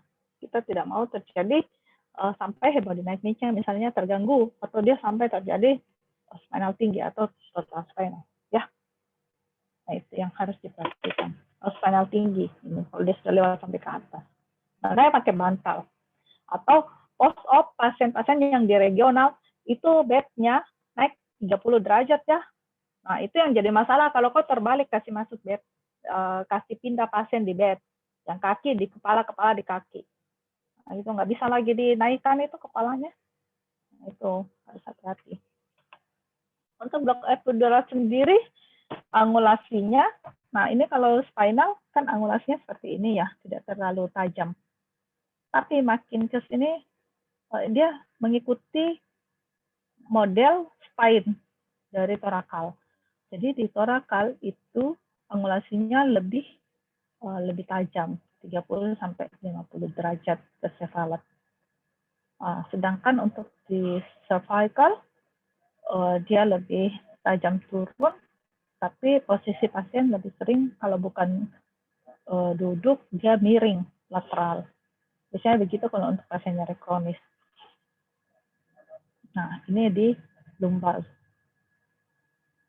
Oke. Bisa ya dibayangkan ya.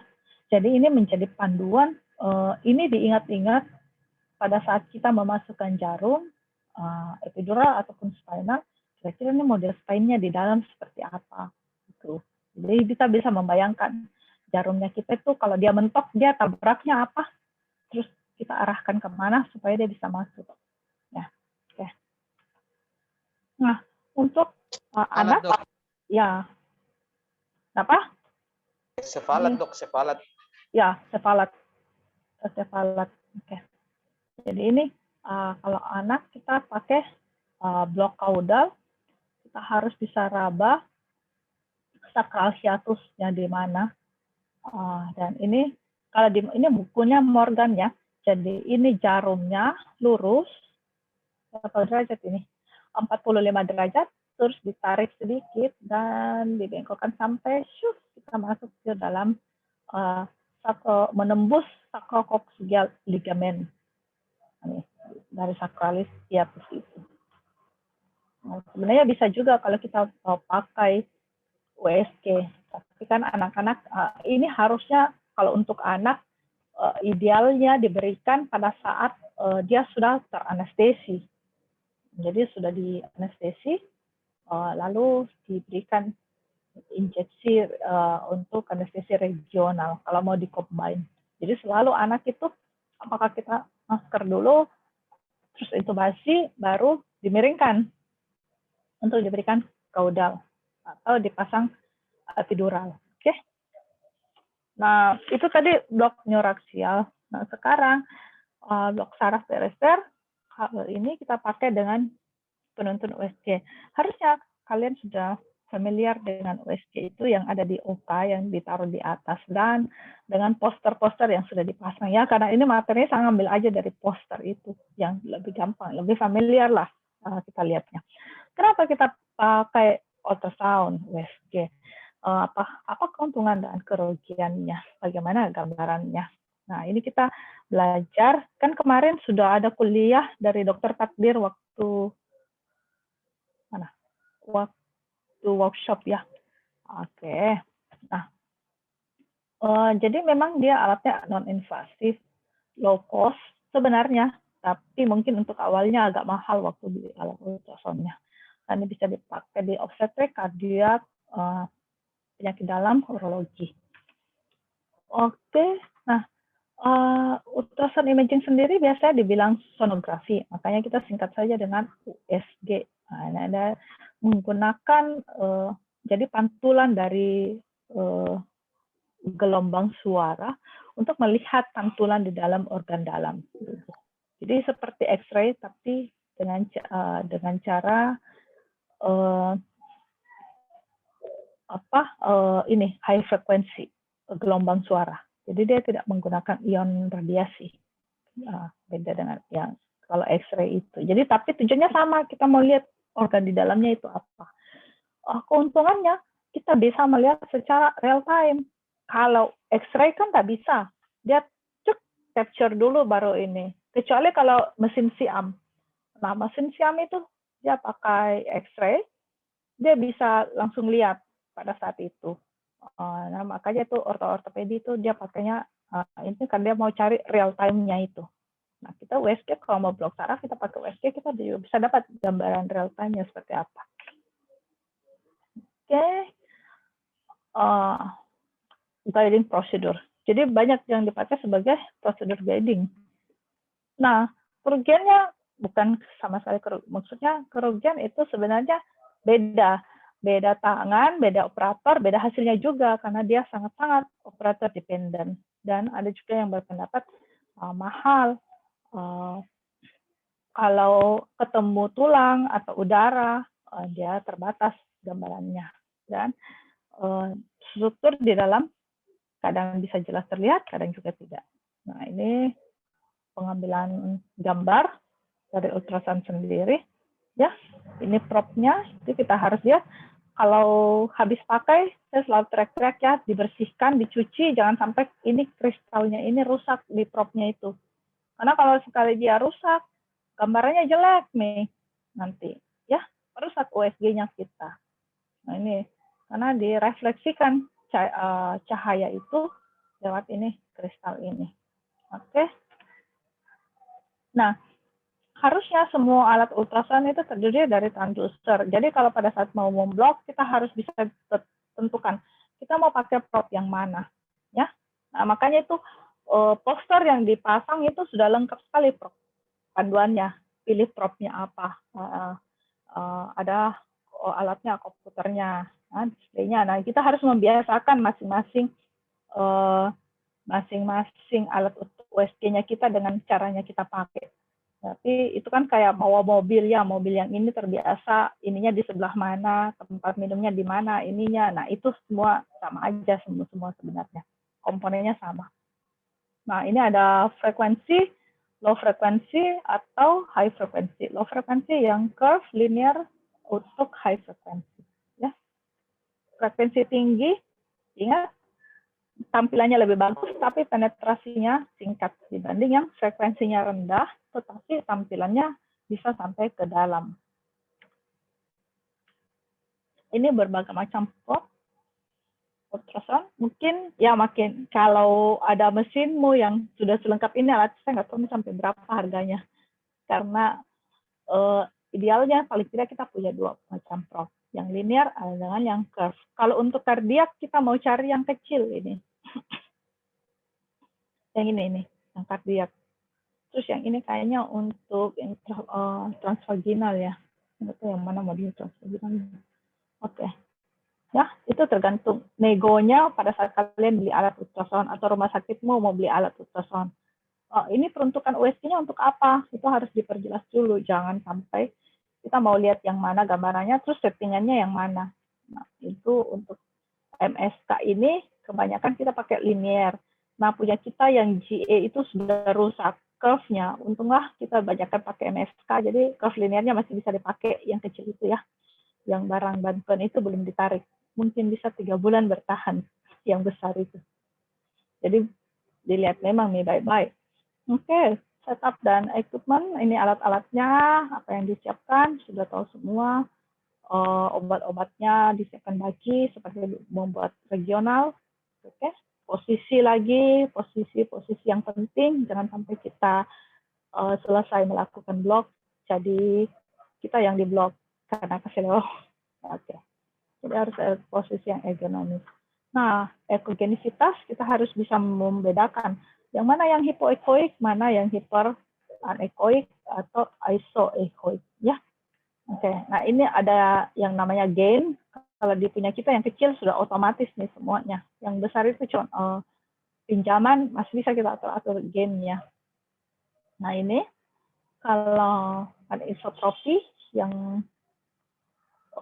tidak sesuai dengan gambaran. Jadi ini di propnya itu kita bisa goyang-goyang sampai mendapatkan gambaran yang optimal. Sama seperti kalau kita mencari jarum pada saat melakukan blok, propnya digoyang. Kalau sudah jarumnya di dalam, jangan jarumnya yang mencari itu di propnya itu dia di mana. Tapi propnya yang harus kita gerakkan untuk tahu jarumnya ada di mana. Ini operasi belum selesai kah? Masih banyak operasi. Alexis?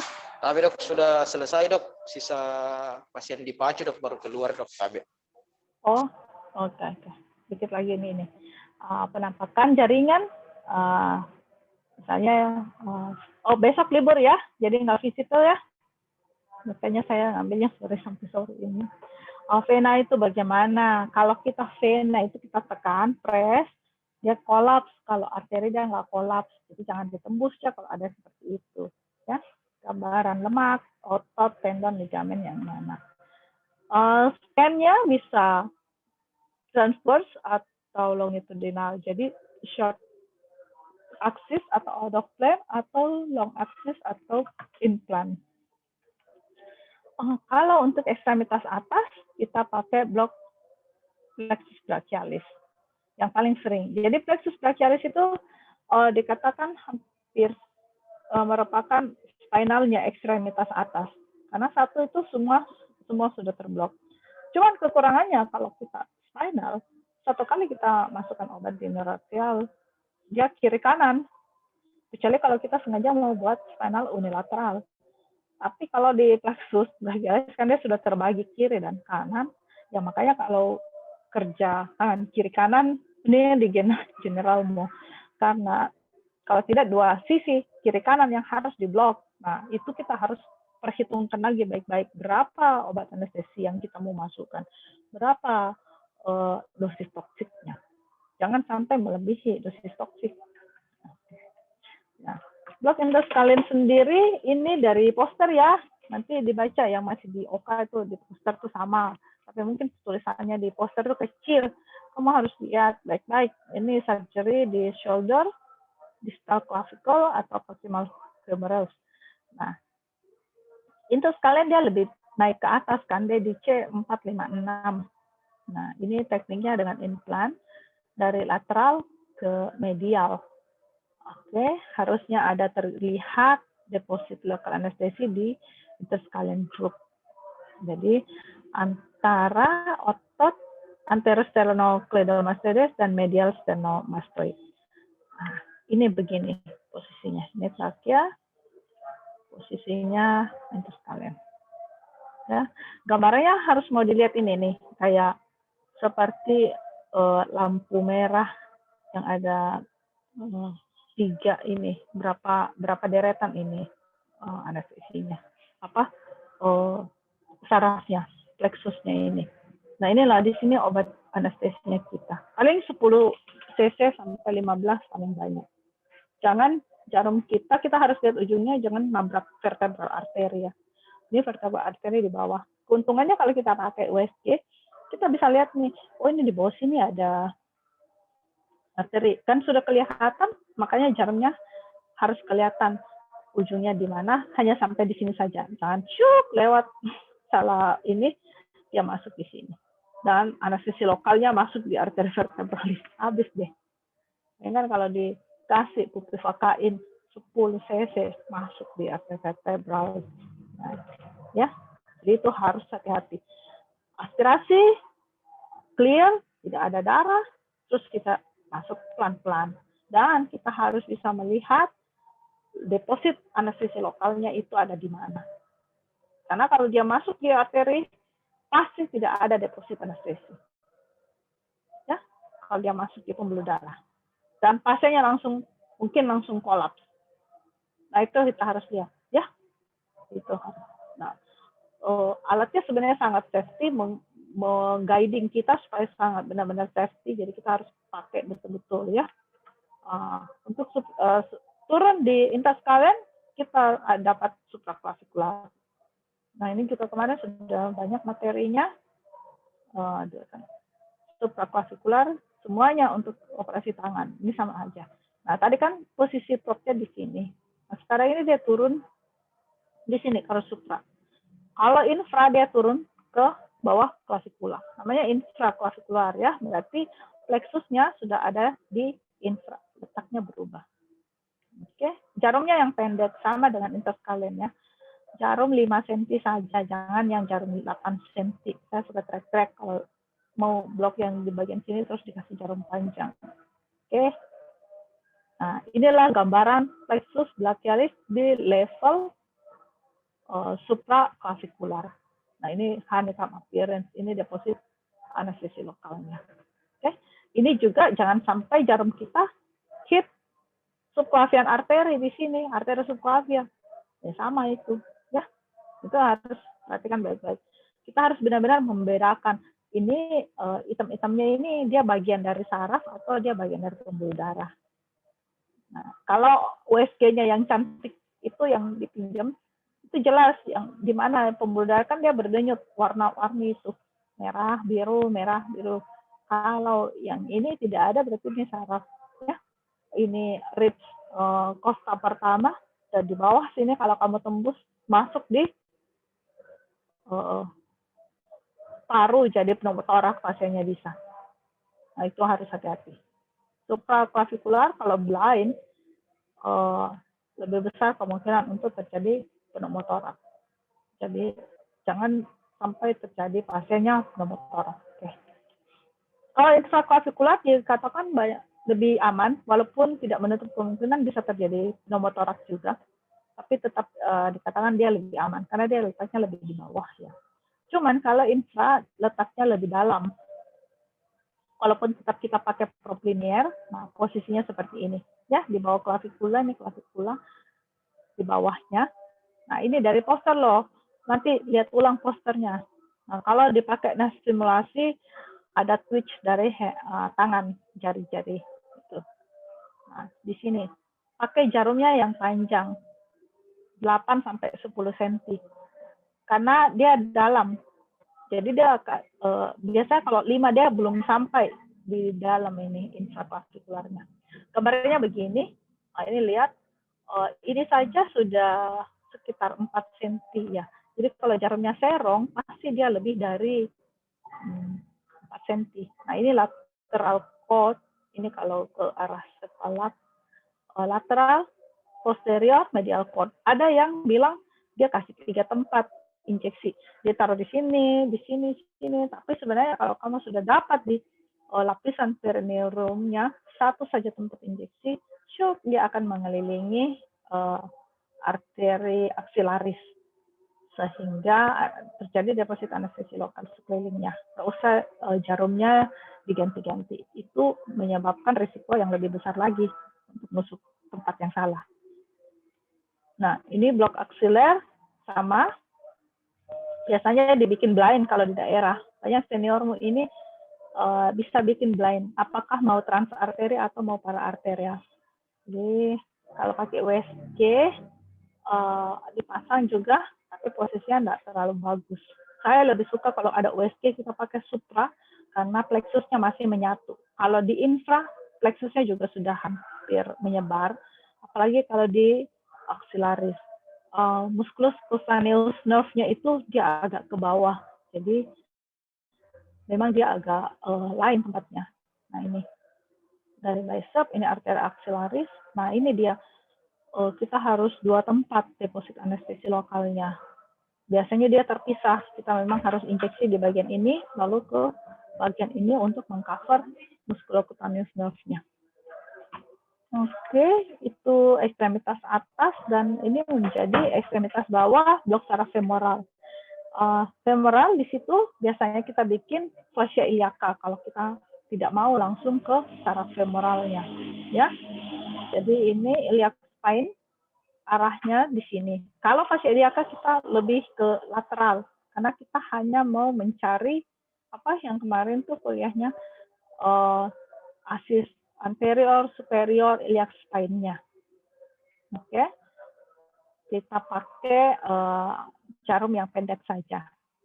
Kalau femoral mungkin yang panjang, tapi yang pendek juga sudah cukup. Yang 5 cm sudah cukup. Ya.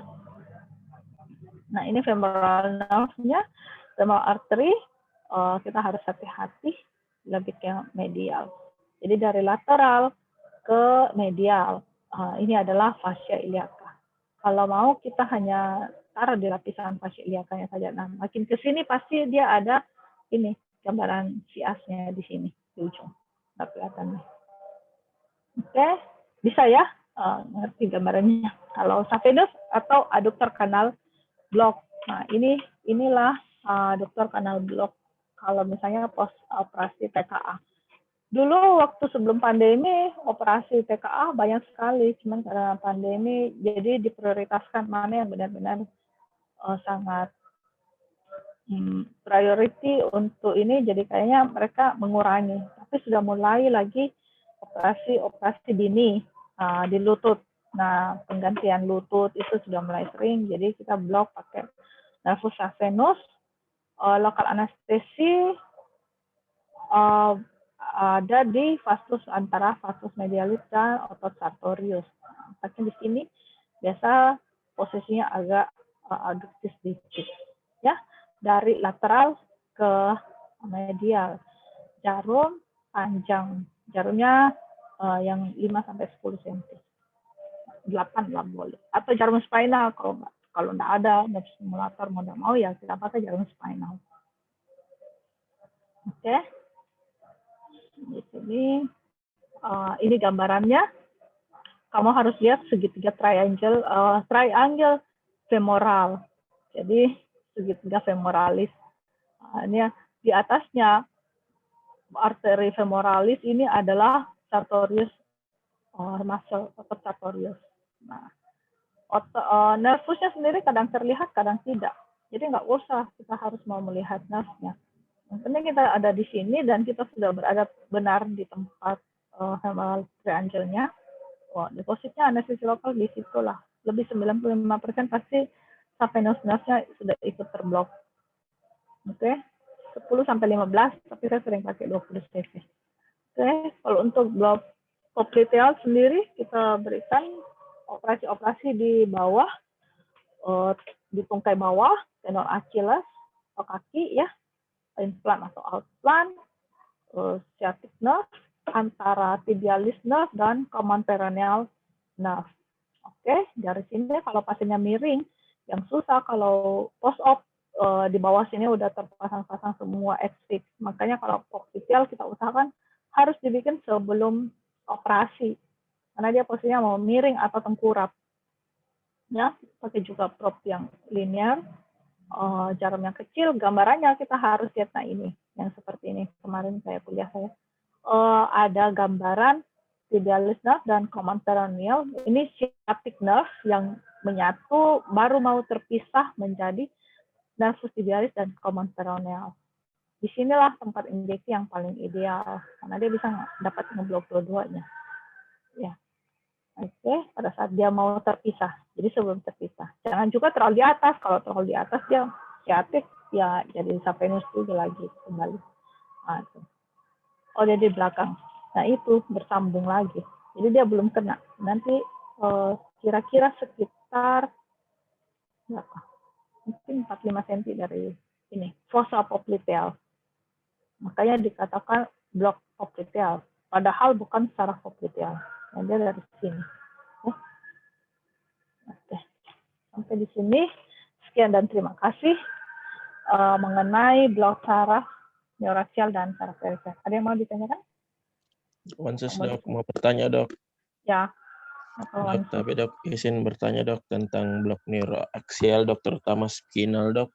Bisa dok dijelaskan tentang spinal ditambahkan dengan adjuvan analgetik dok, kan pada biasa kita dapat tambahkan fentanyl atau morfin catapres dok. Nah, terus yang kedua dok, pada saat yang blok-blok, karena saya dapat yang SAP blok, biasa di GETA baru di SAP dok, atau biasa juga pernah juga saya dapat di SAP to dok tanpa di GETA, ada juga pernah juga saya dapat dok di SAP dulu baru di GETA dok. Itu tujuannya apa dok? Terima kasih dok. Sama semua tujuannya ya, untuk analgetik itu. Apa timingnya? Nah, itulah tergantung masing-masing. Anestesi itu ilmu apa? Bukan ilmu pasti. Jadi banyak seninya, banyak inovasinya. Kamu mau tetapkan seperti apa? Stylemu mau bagaimana? Pada saat kamu melakukan blok, maukah? Oh, saya lebih senang. Saya tujuannya mau untuk analgetik dan mengurangi misalnya intraopnya fentanyl, opioidnya. Saya harus berikan pre-opnya, ya, blok SAP-nya itu. Atau kemarin itu yang kita blok tanpa di GA, kepentingan pendidikan. Ada yang membuat kasus. Nah, seperti itu. Saya sendiri bukan, kalau pendapat saya ya, kalau kau tanya, saya alirannya yang mana, saya sendiri bukan penganut blok murni. Jadi saya lebih suka menggunakan blok itu sebagai analgesia pasca operasi. Karena kalau pre-op-nya saya capek dikejar-kejar, udah mau mulai belum bisa saya ada. Jadi daripada ini post-op-nya kan lebih enak APS-nya kalau yang di blok. Yang jaga APS untuk pasien-pasien di blok bagaimana dibandingkan dengan yang tidak di blok? Evaluasinya bagaimana? Apa lebih enak yang di blok atau pasiennya lebih nyaman atau sama saja? Sampai sejauh ini dok, yang di blok itu lebih enak dok. Jadi satu kali lihat sore, besok pagi lagi masih enak dok, masih senyum-senyum pasiennya. Ditanya nyeri enggak, nyeri sama sekali. Yang di blok. Nah, itu hanya Lydia kah yang lihat, yang lain bagaimana pendapatnya Lydia satu orang? Tapi dok, kalau ya sejauh ini dok, yang post blok dok, yang kami evaluasi pas visit APS dok, yang saya pribadi saya lihat selama ini nggak ada keluhan nyeri yang signifikan dok. Artinya kalau dibandingkan dengan yang non blok, sepertinya lebih baik dok, lebih bagus sebenarnya toleransi nyerinya dok. Jadi kenyamanan pasiennya Ya, lebih nyaman ya, begitu. Nah, kamu pilih lagi kalau misalnya ini saya lebih nyaman intraopnya, kalau begitu saya blok deh sebelum operasi, begitu ya. Nah, gitu. Jadi saya nggak blok biasanya juga sebelum operasi, kan kalian ada maintenance biar belajar. Oh, ini kalau pasiennya nyeri ini bagaimana? Harus saya tambahkan apa? Saya masukkan ini. Ya, biasa begitu. Atau kalau kita spinal yang penganut adjuvan ada tidak? Kalau saya bukan penganut adjuvan juga. Jadi saya lebih senang memberikan obat spinal yang plain saja, bupivacain. Makanya terus terang penganut low dose juga tidak berarti, karena kan tidak pakai adjuvan. Nah, kalau kamu mau pakai low dose, otomatis untuk operasi-operasi besar harus pakai adjuvan, ya. Supaya apa? Kan blok neuraxial spinal itu tadi bergantung pada apa? Umur misalnya apa, obatnya jenisnya apa, terus volume dosis obatnya. Nah, itu juga berpengaruh. Nah, saya juga bukan penganut low dose. Kenapa? Ya memang ada konsulen tertentu, ya kamu harus belajar ikut style yang mana, ya. Nanti itu, nah inilah gunanya kita belajar ya di pendidikan. Ada stylenya seperti ini, kamu lihat guru-gurumu atau senior-senior stylenya bagaimana. Kalau style saya seperti ini nanti, jadi memberikan jejak buat kalian pathway-nya nanti. Selesainya nanti kamu menentukan sendiri stylemu itu seperti apa. Yang jelas semua anestesi karena dia itu art, itu juga seni. Jadi kalian semua harus tahu bagaimana memberikan yang terbaik untuk pasien. Kamu nyaman bekerja, pasiennya nyaman, ya, tidak nyeri dan tidak membahayakan pasien. Jangan sampai misalnya kita mau pakai low dose, kita berikan adjuvan, terus untuk mencapai blok ketinggiannya kan dia barisitas ya. Obat kita semuanya adalah hiperbarik. Jadi posisi menentukan. Jangan sampai ternyata bloknya belum nyampai di target, masih jauh dari target, masih di T12, padahal kita maunya di T6. Terus posisi pasien diputar kepalanya, itu sampai head down, sampai mau berapa derajat. Kamu bayangkan kalau kamu menjadi pasien yang di head down seperti itu, nyamankah? Nah, itu jangan hanya satu sisi yang dilihat. Anestesi itu kita harus belajar melihat semuanya, holistik. Apalagi pain. Pain itu lebih holistik lagi. Anestesi kalau kamu maintenance di dalam ruang kamar operasi, tidak bisa kamu hanya mau lihat status anestesi yang kau isi. Enggak bisa. Harus lihat tuh cairannya cukup tidak. Memang itu status akan menggambarkan perjalanannya. Tapi kamu harus lihat, itu keliling setelah isi status itu. Berapakah perdarahannya, berapa kasa yang sudah dipakai. Ini MABL-nya saya hitung tadi berapa, sekarang perdarahan sudah berapa. Saya mau kasih kapan? Mau habis kah MABL-nya baru saya mulai masuk darah, apa enggak terlambat? Atau saya baru setengah dari MABL, saya udah mau masukkan darah. Nah, enggak kecepatan. Nah, itu harus benar-benar setiap pasien tuh tiap satu-satu. Nah, yang paling bagus saya rasa karena kalau kalian dikasih pasien, visite melihat pasien itu makanya visite itu harus benar-benar. Saya nggak pernah visite sebentar kalau saya visite. Visite itu lama karena dilihat, dibaca statusnya itu. Apalagi kalau dia sudah tebal, dibaca lembar dan lembar. Apalagi kalau sudah pernah, dia sudah pernah operasi sebelumnya. Sudah pernah ada riwayat dibius sebelumnya. Dibiusnya kapan? Dibiusnya dengan cara apa? Siapa yang pegang waktu itu? Kepo toh. Jadi tanya, waktu itu apa sih? Kenapa? Post op-nya dia di mana waktu itu? Masuk di ICU kah? Nah, kalau misalnya pasien yang baru mau, Ini kelainannya apa? Tensinya tinggi kah? Tensinya enggak tinggi. Ternyata fototoraksnya umurnya lebih 40, fototoraks CTI-nya sudah 0,7. Wih, besar sekali jantungnya. Ada apa? Kenapa? Kita harus konsul kardio. EKG-nya bagaimana? Itu kita harus lihat. Perlukah dia periksa elektrolit? Jangan juga semua pasien sudah rumah sakit kosnya berusaha untuk menekan kos jangan sampai terlalu boros. Semua diperiksakan semua pemeriksaan, padahal nggak perlu. Atau ada pemeriksaan yang harus diperiksa, tapi kita miss di situ, kita nggak periksa. Nah, itu kita harus lihat kapan sih saya mau periksa ini level elektrolitnya di mana. Pada saat kondisinya apa. Nah, itu yang ya disitulah kamu belajar, kita belajar di sini. Ya, makanya masuk di pendidikan. Ya, itu kira-kira begitu, Pansus. Iya, Dok. Ya. Terima kasih, Dok. Ada lagi? Jadi ini sudah naik semester, sudah mulai membius ya. Jadi sudah ada junior. Junior itu harus dijelaskan. Waktu kamu junior juga semester 1 bukan urusan anestesi yang dikerjakan. Begitu semester menaik, kamu harus bisa pasiennya itu. Nah, jadi pada saat persiapan itulah, kalau disuruh persiapan oleh senior, kalian nyiapin statik, nyiapin apa, itu jangan hanya menyiapkan.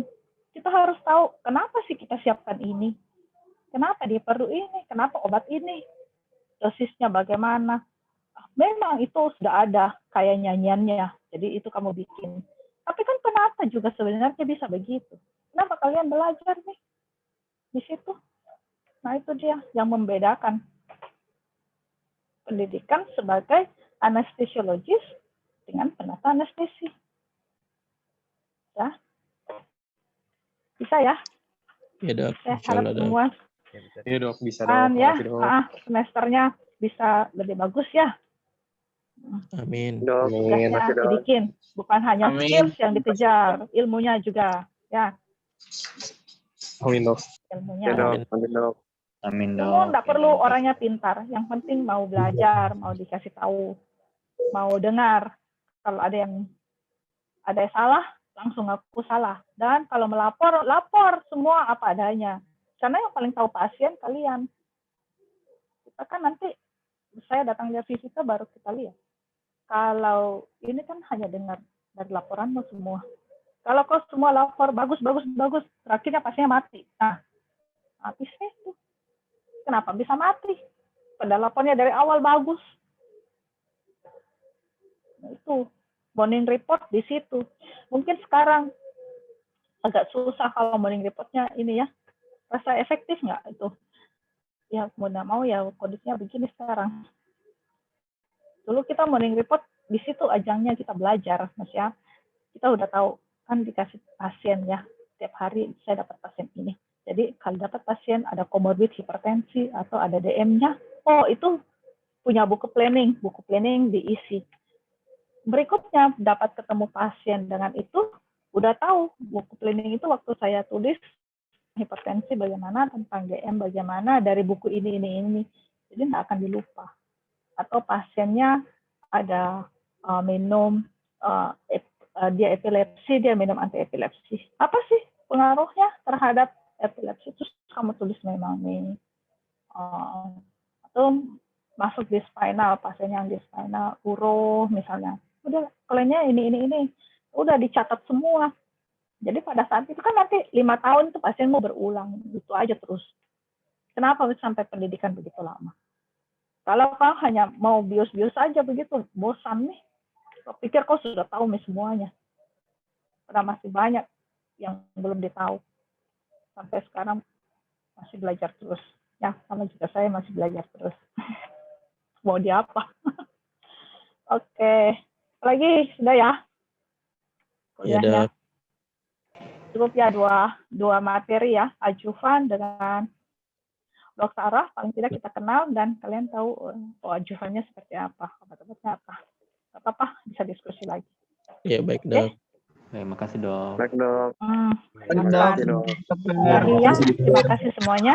Ya, Sukti masih ada, udah tutup ya? Udah keluar.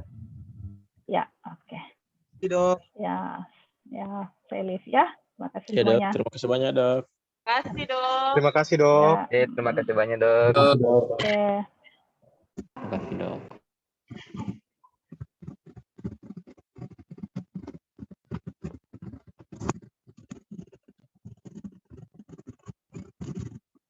Terima kasih banyak buat. Tapi ya dokter, mohon maaf dokter. Selamat Terima kapan kasih banyak. Bantu Stop jaga. record. Izin live. Stop record. bos atau Izin Stop live record dokter. dulu. Terima kasih. Stop record Stop record dulu. dulu. iya belajar baik-baik Masih ya. banyak di situ, Abe. Stop Belajar record baik-baik dulu ya dokter. semua. Live dokter. Stop record dok. Stop record. Baik. Stop record dok. Iya. Stop record. Oke. Belajar Dokter baik-baik ya. host. Mas Yusuf jangan Mas Dio kaki. Kak Faja, host. Tadi tukang jaga puangka kampus saya nggak tidur. Apa aja Mas Dio kaki? Yusuf tidak Apa sibuk di belajar Oka? di Di puangka. mobil kayak ini bosku. Yusuf tidak Stop. pernah hilang. Stop Dio record kemana dulu di Kak kapalnya? Faja. Kak Faja, stop record dulu. Kak Faja. Host Kak Faja. Stop record dulu. Kak Faja. Barunya.